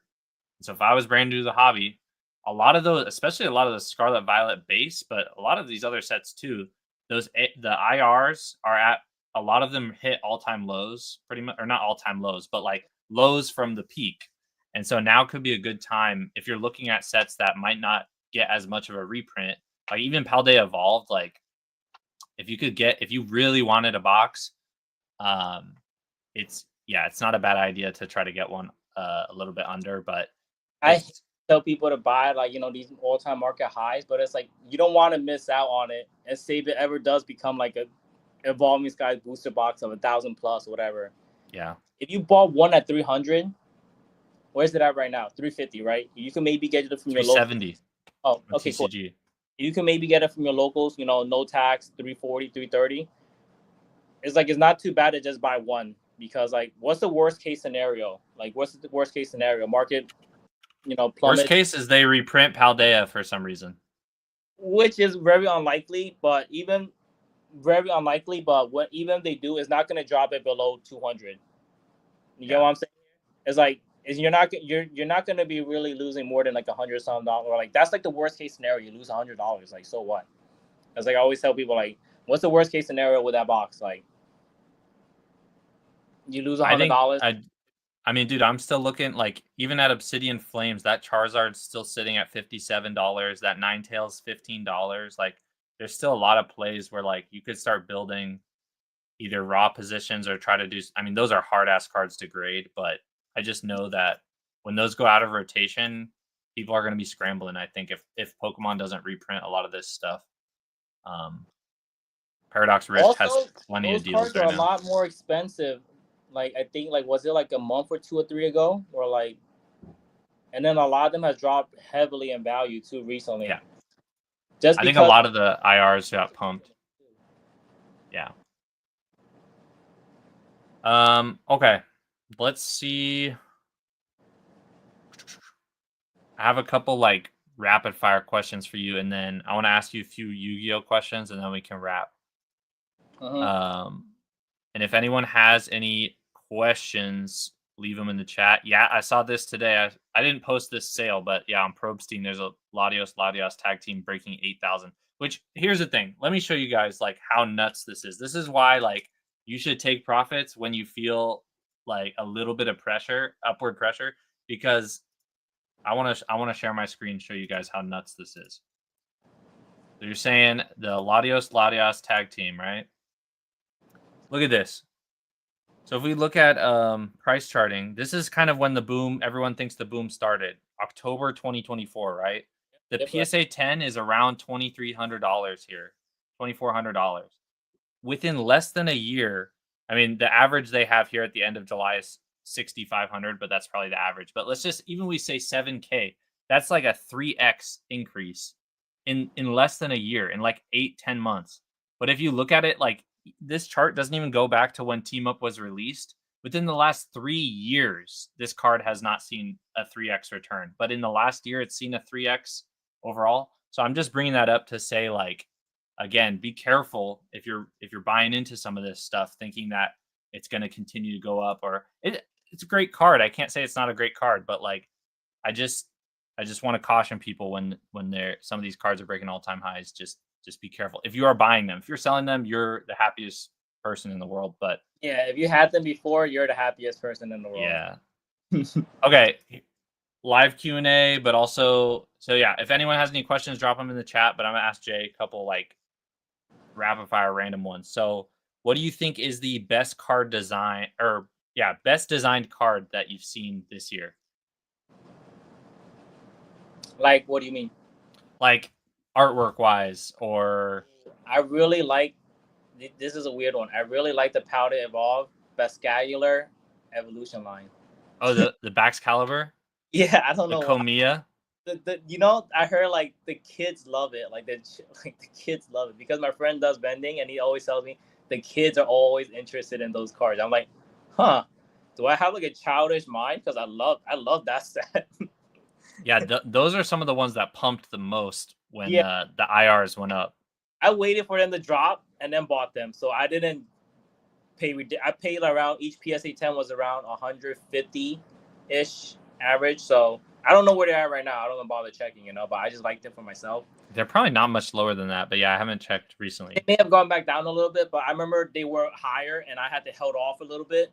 The funny part is when they were like on the rise, I bought one for like 140 and the guy 140 plus tax 150, and the guy canceled on me because he saw the next auction went for 250 and then 300, and the guy he canceled. I was like, you know what? I got you. Negative feedback. And then he deserved that one. And next thing you know, I'm like, I'm just gonna wait it out. I'm not paying no 2 something. That's crazy for this, I waited out, and next thing you know, prices dropped to where it is now. It's like, oh crap, I could buy it again. That's not bad. So, George, I didn't see your second comment, but I actually agree with this too. I think the Latios should be worth more than the Ponchos. If we're talking value wise, based on like scarcity too, like I think it's like pop like 600 or something. It's like a third or a quarter as many. Tag team is very low printed as well, as they say, short printed. All right, what's an overhyped product in Pokemon right now that you think? that you would stay away from like completely? I mean, the only thing I can think about is like the ponchos, but Yeah, everyone's on it right now. So, and like as someone who don't have them anymore, our opinions are not going to be as like valid. Yeah. stated exactly. I don't because I can't. If I have ponchos, I may not be speaking the same. If I still have my ponchos, I don't know. You've seen some of my older pictures. I used to have them. So, if I still have What's my ponchos, maybe my opinion could be different. I could be saying, no, they're going to the moon. As a matter of fact, they're way too cheap right now. yeah. What but because I don't have them anymore, I'm saying, oh, I think they're way overpriced. Y'all shouldn't be buying them right now. So, like I said, our opinions right now, I wouldn't say are as valid because we What's have them. okay? But Then I'll go a step further. Say what's something that actually this is twofold. What's something that's overvalued in your opinion or overhyped that's cheaper? So like the ponchos would be like high end. yeah. Most people probably can't afford it. What's something cheaper that you think's overhyped? And then so let's say like a couple $100 or less. Okay, And what's a sorry, go lot of ahead. the full art, like the sun and moon, and like the wax XY. arts that weren't appreciated, starting to go up in value. I think those are way. I think they're dumb. They're way overpriced, especially like the M Charizard EX from Evolution, right? All of a sudden, it's a 600 plus PSA 10 card where like nobody wanted that card back then. Nobody. Could be megas though too. Yes, To be because fair. of the hype, but like I said, I think those are overhyped right now. A lot of the ugly arts that people didn't really appreciate back then, they've started gaining a lot of traction. I'm just like, well, no one really liked them back then, and art was never cool. I still don't think they're cool, but maybe because I lived through that era, that like all of us thought that they weren't cool cards. So I still don't think it's cool cards because I don't know how the newer collectors think right now. Oh, Sun and Moon full art with the texture, even though it's just like like a Mewtwo, full art with no background.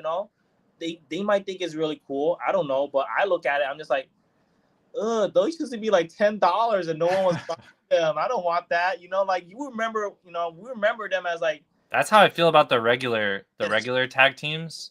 yeah, those are cheap, undesirable cards that we never. Because the Latias and Latias Tag Team GX, those always a desirable card. That was always at that time a grail.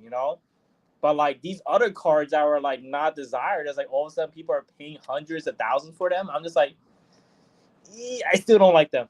I still Yeah, don't. if someone goes for like, there's like Buzzwole, Pheromosa, Even some like of those ugly ones, they're a couple hundred as a PSA.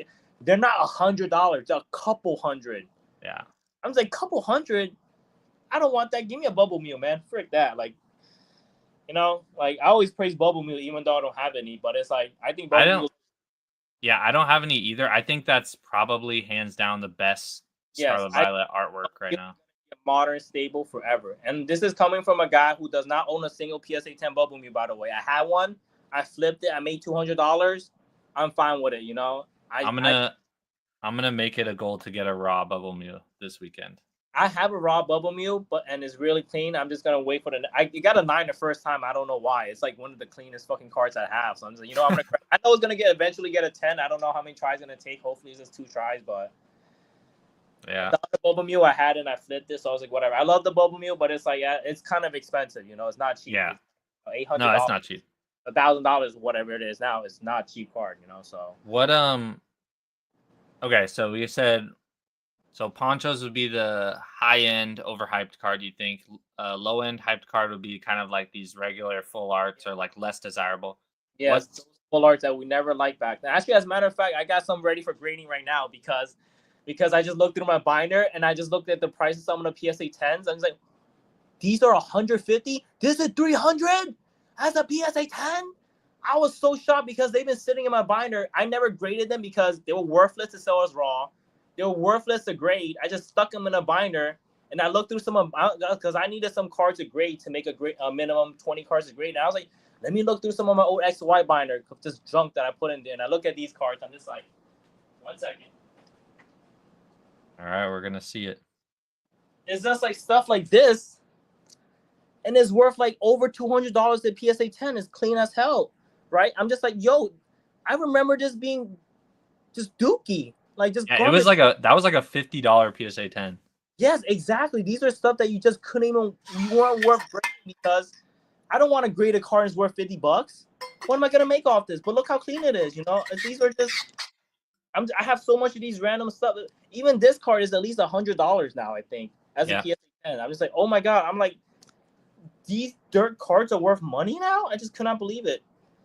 And especially if, you know, the chance of a PSA 10 on them is really high. You know, why not grade it? You know, like I look at some of these like, yo, this is like what, like 150 maybe PSA 10. I'm like, yo, this is dirt clean, bro. Like, I mean, super clean. Like, I just never graded because they were absolute worthless. You know, they're just sitting in my binder. Yeah. And a lot of these, you know, I think, I don't know. Can it really go back down to the $50 price point? I don't know. Maybe not. Maybe. I mean, it's at a point where you don't value it as much as the market values it. I'm just gonna sub this and then like turn this into $1,000. You know, well, not the. He said dirt clean. Dirt clean. Yeah, I'm just gonna turn this into $1,000. These junky junks. Paldea Evolved Magikarp's my fave. Yeah, Paldea Evolved. The Magikarp's a really good looking card too. Fire. I just can't afford it right now. Umbreon's Ugly Gold Stars, the Gengar Pump. I'm assuming he meant cards that were overhyped. Yeah, but the Gengar Pump is just a more recent thing that's happened, and I'm a firm believer in Gengars now. I kind of understand why, because I have a friend who only collects Gengars, and I was like, "You like it that much?" He's like, "Yeah, I only collect Gengars." I'm like, "I guess there's more than one of you out there," which is why these cards are, you know, just ridiculous now. So. Dude, there's someone at my work who like got into Pokemon, and he has like pretty much almost all the Gengars, like the modern Gengars. I think the alt art's the only one he's missing, but he has the tag team and like all those other ones. Yeah. What's so last part of this question. So we did one hyped, expensive, one hyped, cheap. What is one that you own that you think is overhyped? A product that you own that you think shouldn't be as high as it is? I guess you just went over it. Those were the full art megas, but let me think of my slabs. Slabs, sealed, anything. Let me look at my slabs. I don't got much modern Pokemon slabs, but I don't either. I just re-upped on slabs. You know, this is also one of them that people. Do you remember the controversy about Fusion Strike hitters? Yeah. About how the guy just stole a whole bunch of them from the factory, and he just has like hitters stacked up to like like there's over 1,000 hitters of Gengars, you know? Yeah, that was crazy. And then like now that we are in a whole new era, these new guys don't even know they don't know about that. They don't know, they don't care about it. Dude, the news in Pokemon does not matter at all. Yeah. The test print news went away after a couple weeks. Yes. The CD scanner, 3D printer, whatever the hell it is, no one cares about it anymore. No one. Like, it doesn't matter, bro. Like, any of that hype, like, I don't know. Okay. Oh, yeah. Waiting on the same day we see regular overpriced already. I think they're overpriced, honestly, but it's whatever. I bought one because, you know what? The way I see it, if it goes up to $2,000, I have a friend who bought it off me. Yeah. I'll just flip it. It's okay. Did you know what that also happened with the Gold Star dogs back in the day? Yeah, I did see that before. I think, what's his name? The Fine Card. I think he maybe did a really good video. He does really cool like history videos. Yeah, but yeah, I have seen a video of the Gold Star dogs, like hundreds of them in a 3-ring binder, and the guy's just flipping through like pages and pages. So they have historically always been the cheapest Gold Stars by like a lot. But I think they just like with all the Gold Stars, they've been hitting all-time highs. I think they cracked like, I don't know if it was $1,000 in PSA 9 now or something. They hit like a crazy price recently. Yeah, I think a lot of the people that's buying it right now, they don't really know the history of, you know, all the stuff that's happened with some how much is out there. Yeah, and like I said, even one of the prime examples actually the screen promos where like the Pikachu surpassing or like being as much as a Mimikyu is where people don't understand the history of why the Mimikyu is supposed to be way more expensive, because there's way less of them, and like the Japanese whatever that thing that is, the word, like, you know, they just don't have the Mimikyu, or like there's less of it was distributed differently. Yes, exactly. I think people can verify this if you Google like Mimikyu Munch promo, whatever it is. I believe the Pikachus were handed out at the museum or something, and then the Mimikyu you had to buy again at the museum. You'd buy like one of those mini card binders or whatever for like $15, and it had the Mimikyu with it. And then I think the Eevee, Psyduck, and Rowlet, I think you could get. I don't know if you got to choose or you got one randomly, but Pokemon did a promotion where you could buy how they do now, where like if you buy random products on the Pokemon Center, they'll send you free promo. Yeah. Like I think that was the same thing back then. Again, I wasn't around back then, but Yeah, I Card did also did a video about that. That's what I'm saying. Like the people that's buying a lot some of them right now, they don't even know about like they're not even researching the history. They're just buying it because the card looks better. I yeah. guess the Pikachu is the most favorite, more favorite Pokemon overall. But the Mimikyu one is like supposed to be the top, the top dog in terms of the screen card because of how much less of the Mimikyu there is. Yeah. It just goes to show that the new market is not really as they're not studying the cards as much, but they're just buying up the better arts. Okay. Let me write this down. Okay. Last question, and then we'll go into Yu-Gi-Oh just for a few minutes. What is a non-Pokemon, non-Yu-Gi-Oh TCG that you're keeping an eye on, if you are any? I love One Piece, the show. A lot of people are already eyeing it. So there's some guy that like I don't know if you saw. Was it a TikTok or like a reel of him saying he's selling off all his Pokemon for One Piece? I saw that. Yeah. That's a crazy like bet in my opinion. Like, yeah, I see the argument, but like, yeah, you heard his like why and everything. Yeah, no, I get it. Like, it makes sense to me, but like, One Piece TCG hasn't been around long enough. I understand the brand is huge, but dude, Bandai has killed so many TCGs before. I don't even care if it's doing well now. Like, that could turn around at any moment, in my opinion. Yeah, but it's in my opinion is way too risky. It just doesn't have the netting that like Pokemon does.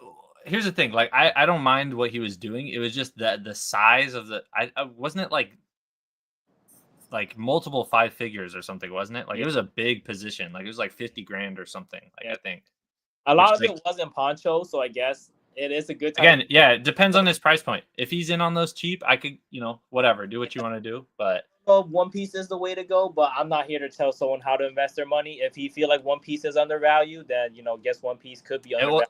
I will say they have great artwork and the card quality is like 99% PSA 10s. It feels like so better than any of the other random TCGs that's coming about, in my opinion. Like I always like to shit on MetaZoo.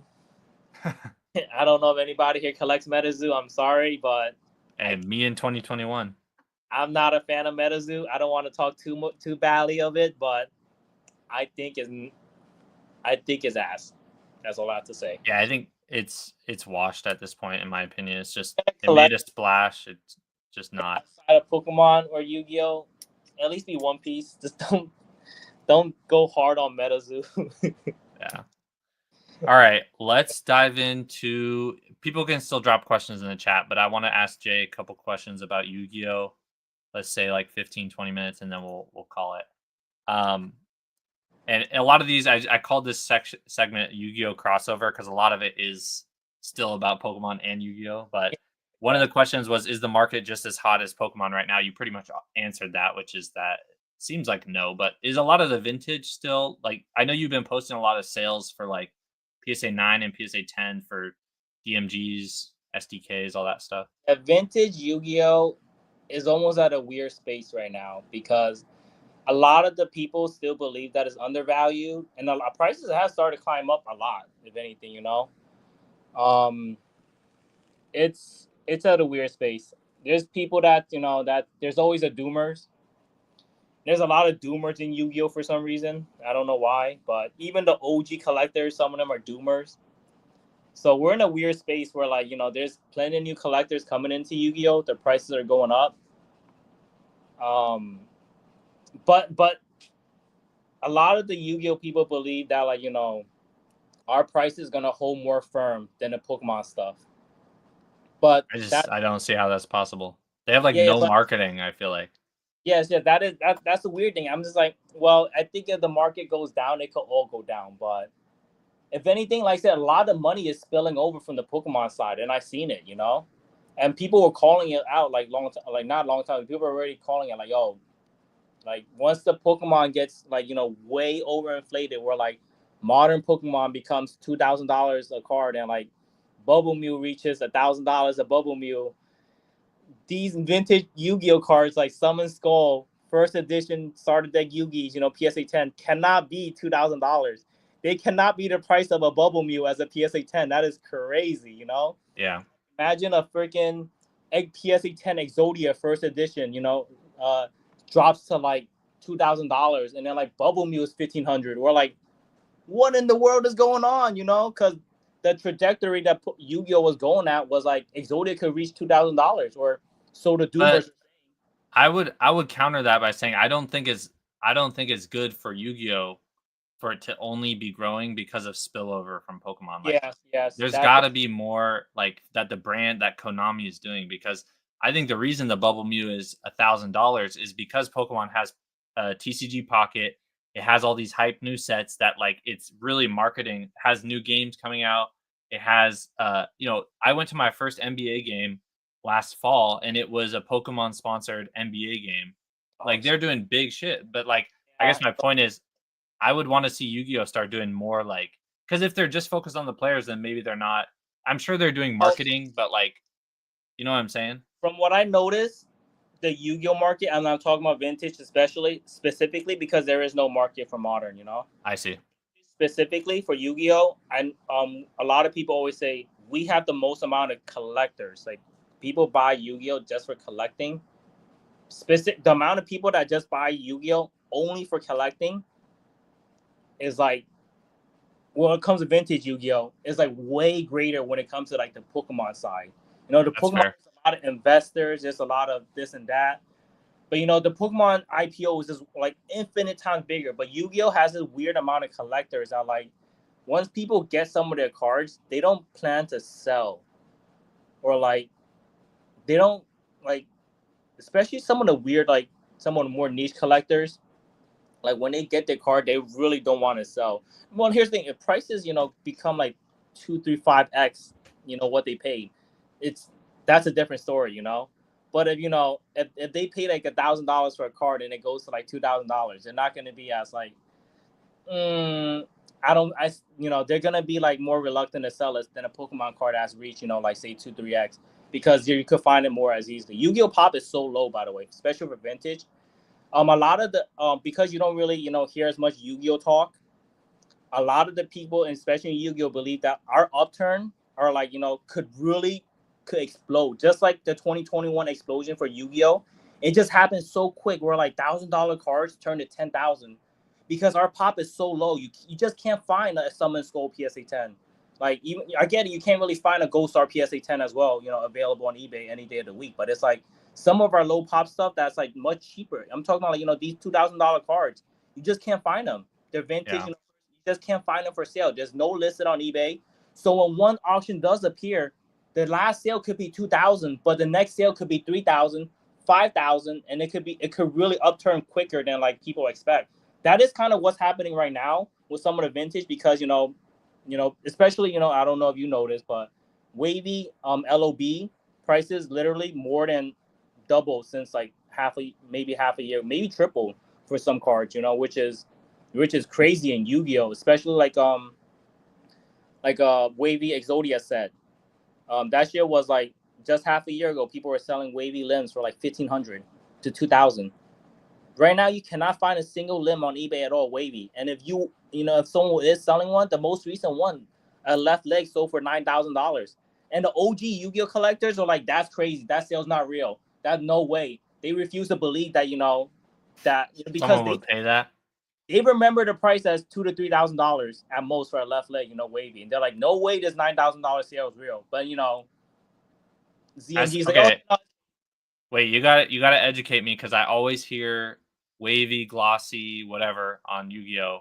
There's some of that in Pokemon too for some cards, but I know for vintage Yu-Gi-Oh that's a big thing. Is that just the printing Yes, there is two types of printing for LOB.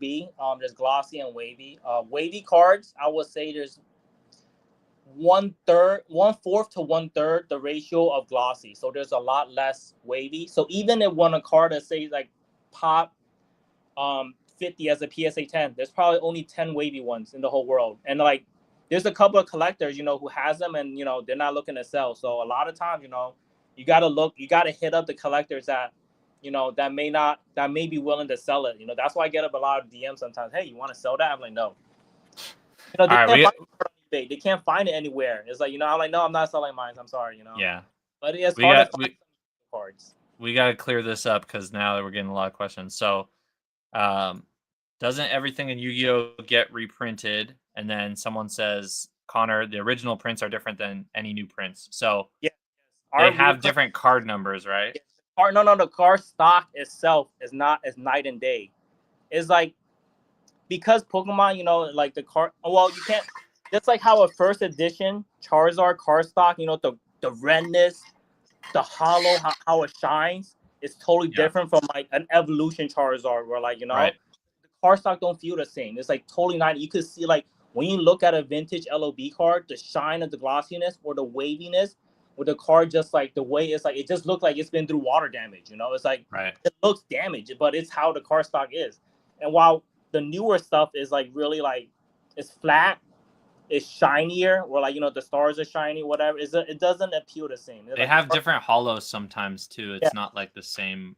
And I've seen some of the older ones you've posted. Some of those old vintage ones too, like the color too is like way off. Like it'll be a dull yellow, blue. Like it's really like the printing is just so different.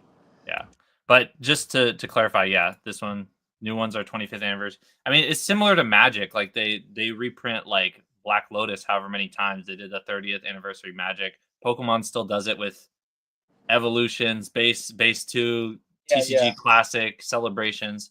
But I will say Pokemon does try to tweak it a little bit, but it's still the same. They're gonna keep milking that till the end of time. Yeah, they're gonna bring it out every so often. Yeah. In another 5 years, we may see another version of base set, and like people will lose their mind. We had celebration base set, with a new type of hollow, with the celebration hollow. Maybe another 5-10 years, we get another version of base set with a new type of hollow. I wish that. I mean, the only time I've seen them do the original artwork differently was when they did Diamond and Pearl Stormfront. Yes, yeah. Which was a cool, like back then for me, that was really cool. I never had that Charizard, but even the Charmander and the Charmeleon, they made them secret rares. And like had gold border. Like it was cool. Like I was like, damn, you made these sick. I really like that set too. Yeah. I think I had that set as PSA 9s eventually before I sold it off. All right, here's a question. Teach me how I tell if my Exodias are good. I don't know what his Exodias are, but if they're first edition and they don't have the Japanese lettering on the back, that means you have a North American print. The North American print for LOB is very desired, even amongst like the Chinese collectors, the Japanese collectors. I don't know what it is. I think it's because our cards are just very unique. Where it had the glossy and the wavy could be faded or whatever, or insufficient ink, whatever they call it. And North American LOB is very unique on its own. What is the other printing? Is it Japanese or? What it's called English AE print. The Japanese words on the back instead of Konami, whatever it is. Those are massively printed, especially. And they don't have wavy and glossy for those. No. Their card stock is totally different. Doesn't look the same. It's not glossy. It's not wavy. It's Asian English. That's what AE is. Yeah. It's another weird card stock. It looks more like European card stock, in my opinion. That's why European is not desired as well. They were mass printed, and the card stock don't look as good. He said LOB 124. That's the card number. Let's see. I don't know which one. Is that the Exodia? Exodia. Is it first edition? Exodia the Forbidden One, LOB. I don't know what's 124. Ungraded, $24. You say 10 600. Is that the Exodia head? Yeah, it looks like it's the head. You know what's funny? Unlimited Yu-Gi-Oh is so cheap. It's not even like close. It's not even like it's nothing. It's nothing like Pokemon where unlimited Pokemon Vintage is still very desired. That's He very said weird. booty. Yeah, that's very weird. And unlimited Yu-Gi-Oh, I don't know. Maybe it's because they printed too much of it, or like it does. Especially in LOB, they didn't use the same card Is stock. there a lot of sealed unlimited though out there still? Yes, a decent amount. I don't know. If there's a lot. I have some because my friend asked me to help him sell it. But unlimited Yu-Gi-Oh is not nowhere near as desired as like compared to like unlimited Pokemon, where like Because what's a first ed LOB go for? Is it like 30 grand or like what's the sealed box? probably like 20 grand somewhere around there. 20 grand, and then what's unlimited in comparison? Like 2K. 2K, so like 10 times more. Yes, 10 times more. But But that's not too far off Pokemon, is it? Because Pokemon a base is like 20, 25. yes, but the collectors do not buy unlimited. So, and Just it's saying, opportunity there potentially. maybe it's because the first edition price is already within reach for most people. That like Oh, not like you don't really have to go for unlimited. First is edition. it? So it's the same for like the blue eyes and stuff. Or are the pops high on unlimited? Not really. But the issue with LOB is the unlimited. The print run is different. It's not the same print run because the card stock unlimited. LOB does not have glossy or wavy. It does, but the glossy unlimited wavy are worth a lot of money, and that's a whole nother niche topic that I don't really want to get into and tell people about. Two layered, yeah. Yes, because it's too much of it's not for the normal people. It's for like if you're really into Yu-Gi-Oh, you could go learn about that on your own, but it's like unlimited. Let's just say this unlimited Yu-Gi-Oh does not have the same card stock as first edition. It's not glossy or wavy. The ones that are glossy and wavy are worth a lot of money. Where like the people sells it for a lot of money. So you might as well buy first edition for people that don't know much about Yu-Gi-Oh. But yeah, the card stock not the same. It's totally different. It's totally wackier, and it's like I'm telling you right now. It took me a while as a Yu-Gi-Oh collector to know and like understand and see how cool first edition glossy and wavy cards are compared to the rest of Yu-Gi-Oh in general.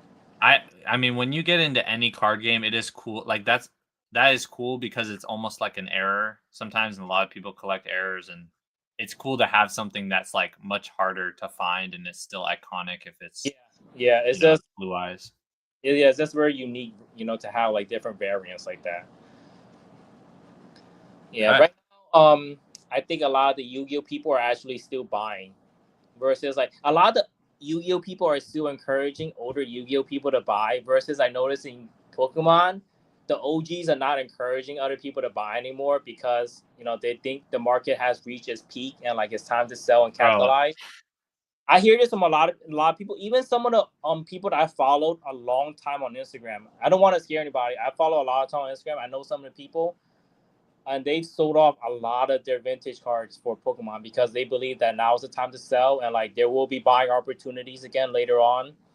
Even if it's not soon, even if they have to wait a year, they don't mind because they've been in the hobby for very long, and they know that like there are selling times and there are buying time. And right now they see it as one of their selling times. Yeah, I think that's fair. I mean, I can't But that's tell them that's not. the I will funniest say, part is when it comes to Yu-Gi-Oh, people say the exact opposite. Even like when it comes to the vintage guy, we're like, "Yo, it's the time to buy now. Look, we're getting pumped. Let's go." it's yeah, it's almost a strange like it's almost like a strange community because like I hear two sides of like the world and like what the Pokemon people say, and then like the Yu-Gi-Oh people are like just totally like different. We're like, oh, our shit's about to take off, let's go, baby. While Pokemon's like, oh, it's taking off, baby. It's already taken off. Like as a matter of fact, we're about to go down soon. I know, bro. That's what the vintage Pokemon people are saying. Honestly, we hear it. Yeah, We're not like numb to it. I hear it. They're saying take your gains now. I'm just like, yes, yes. I respect. Here's the thing: I respect taking gains. I don't respect people like they essentially, it's no one sees it in the data right now. There's no sign that things are like going down, like people are saying. But if you say things enough times, you're gonna speak it into existence. So they're gonna be complaining modern's overvalued, even vintage is overvalued, whatever, which we could all agree and say that's true. But if you keep telling everyone on your story, you get thousands of people looking at your story and you have, all this stuff. It's like, yeah, you're going to scare people away. So yeah, you're going to turn it into reality. So I don't know. The crazy part is like even all this scare tactic that's happening right now, the market isn't slowing down. Yeah. Because back then, the last pump, when people were saying that, the market took notice, The market really took notice and like it really Pokemon took notice. Yes, Pokemon learned. Noticed but right now, all that talk is not really like, stopping people from buying, honestly. All this, none of these guys are listening to the OG guys saying not to buy. They're like, no, I'm buying. Like, I don't care.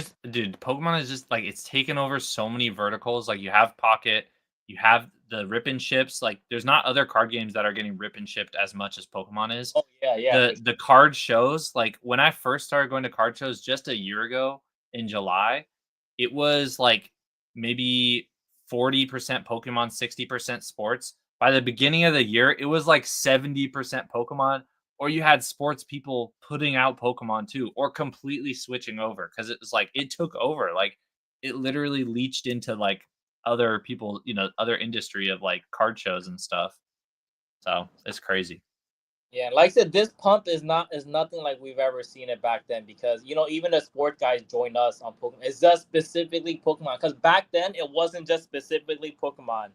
It was all collectibles. I had bear bricks that I sold for $7,000 each, and I paid $800 for them. I had like these are bait bear bricks that I bought like a couple years ago. I just like buy random shit, and I looked up StockX, right? There was this like someone has put a buying like they were looking to purchase this bear brick for 6.5K, and I'm like, I look at my bear brick, I was like, that's the same one I have, huh?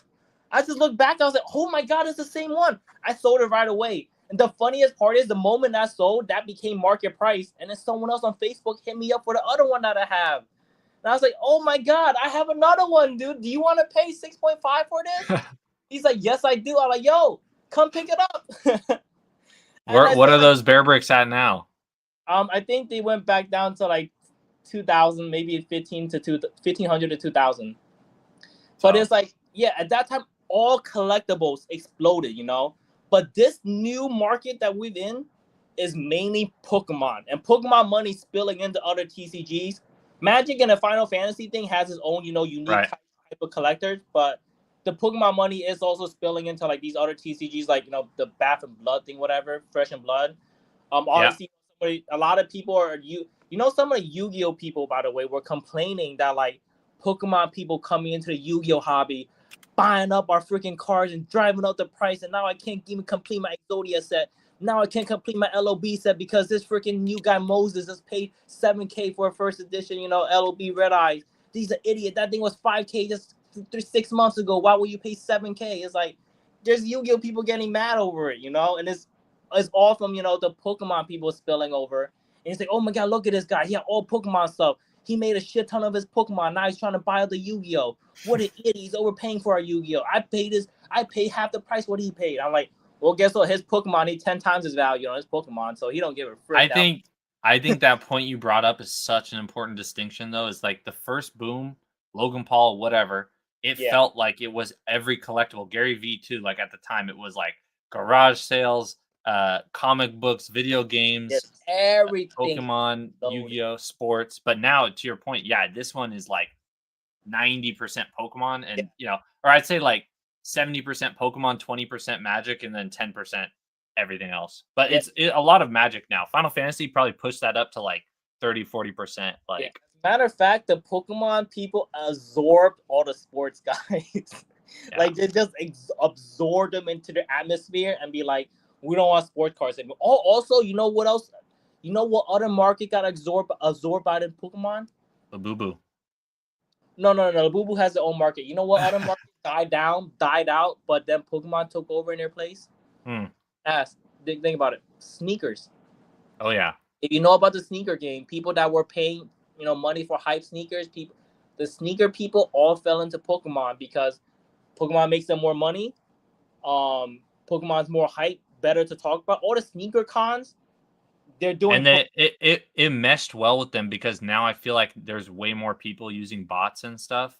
And so Yes, the yes, sneakerheads were probably already using bots and things. So they yes, could yes. just be like, Yep, yeah, all right, just turn on the yep. Turn on the noties. bots and put it towards Pokemon because that's more profitable. Yeah. Yep. And you know what's the worst? When the market is really driving crazy and like it's so strong. You know how when the Pokemon market is so strong that these guys who are botting and used to be in sports and the whole purpose of them is to use these bots for money.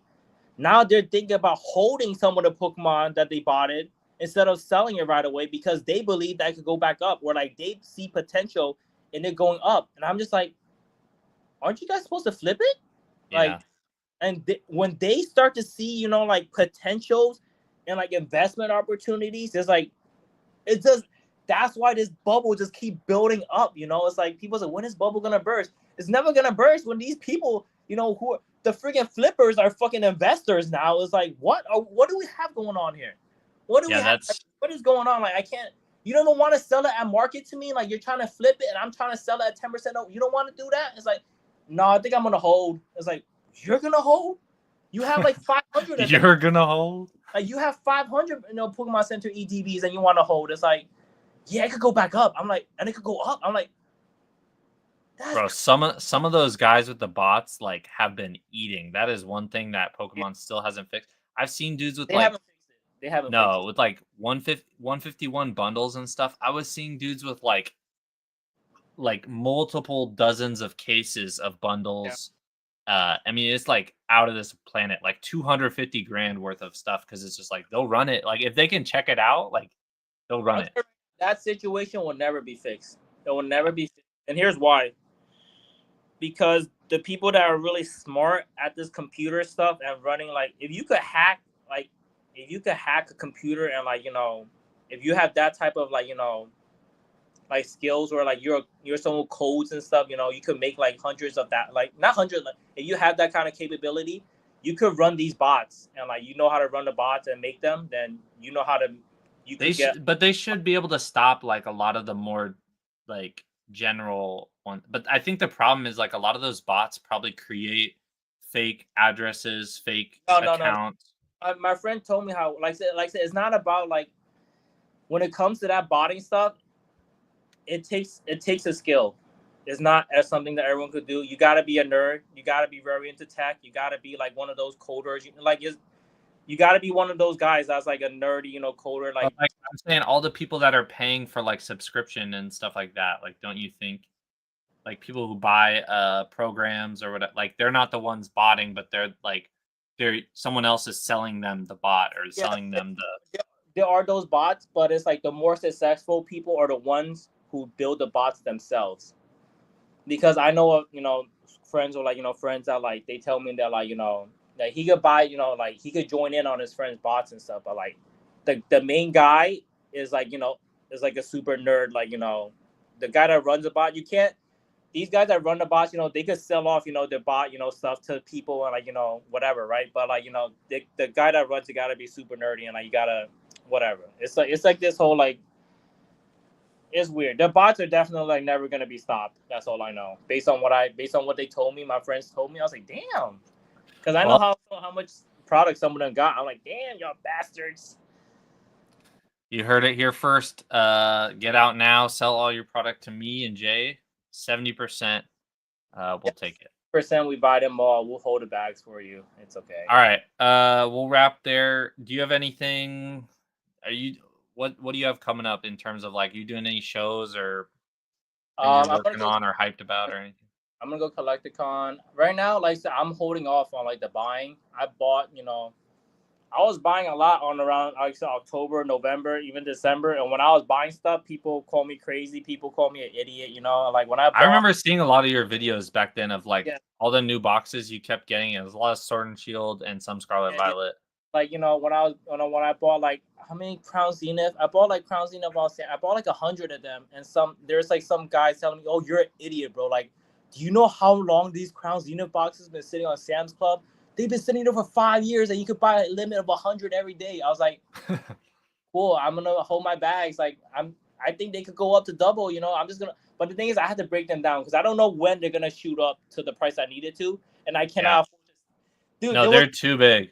Dude, it took up half of my fucking room. I had like They're too big. 100 of them. Yeah, The packs are doing pretty well still, so you can. Yeah, I eventually broke down the pack. I broke down all the pads and put it in like a small little USPS box, and I eventually sent out all the Prostein, and I got like $11 each. They're probably more now, but I don't really care, because I tripled up my value. I put in like, how much is 100 boxes? It was like $4,000. I got back like 12K, whatever it is. I'm fine with this, whatever. A lot of the early stuff that I bought on, when I literally threw in like 50K, people were calling. People were saying like, you're an idiot, Jay. Like I remember like I saw those deals at a garage sale. People were selling Crown Zenith for $2 a pack. Why would you buy this? I'm like, I don't got that opportunity right now. I'm gonna buy what I can, and Were a lot of those people commenting? Were a lot of those Pokemon collectors or Yu-Gi-Oh, or is it a mixture of both? It was a mixture of both. Well, a lot of the Pokemon people didn't really care about none of the modern stuff at that time. Modern wasn't really looked at anymore. Yeah. Vintage guys, some of them were buying their vintage. A lot of them, that still like Pokemon, they were buying their vintage. And a lot of them, they made out. Good for them. So that's awesome for them. But I looked at modern. I was like, I like some of this. Like because some of the stuff I always like think, what's the worst that could happen if I buy a shit ton of these? And I always think about that. Like when Powdy and Fates, when it was $75 a Pokemon for Pokemon Center TV at Powder and Fates at $75, I was like, what's the worst that could happen? It go back to Pokemon Center price of $60. I was like, secondary market at $75. I'm gonna buy them all up. I bought like 30 of them. I was like, why the hell is it $75? They're not profiting off Pokemon Center at this rate. Like, what are they doing? They're just selling it. It's whatever. The hype didn't come in yet, so I guess, All right, last question. And for anyone still around or watch back later, here's Jay's Instagram. This is where you can find him. Oh, I appreciate Reach out to him. Any questions? Pokemon, Yu-Gi-Oh, you just want to talk the shit. I want to know, where does the name Misprintsquid come from? Oh, originally I was gonna, I was thinking about buying Misprints because I like them. I still sort of am to them, but I like my first edition stuff as well. The squid is because there's a shark out there already. If you don't know about Misprint Shark, he really? Yeah. He's actually the more famous misprint seafood. So that's awesome. He has like 10K followers, and he has like millions of misprint cards, whatever. So he's actually the real misprint collector. They call me the bogus misprint collector because I don't really collect them as much. I have them, but it's not like mainly what I collect. I have the niche stuff, but I really wouldn't call them misprints. Sometimes they are, but whatever. But yeah, hey, you're top three misprint animals. Yeah. There's also like someone else misprint, whatever. But I think we're the two main sea animals, whatever, that like are popular now. That's awesome. Yeah. All right, brother. We'll call it there. Would love to have you back on again, but appreciate you coming on, and thank you to everyone who tuned in. And yeah, reach out to Jay, and we'll see y'all next time. Yep, I appreciate you, man. I appreciate having me on and everything. All right, then. All right, that's a wrap. Thanks, everyone. Have a good night, guys.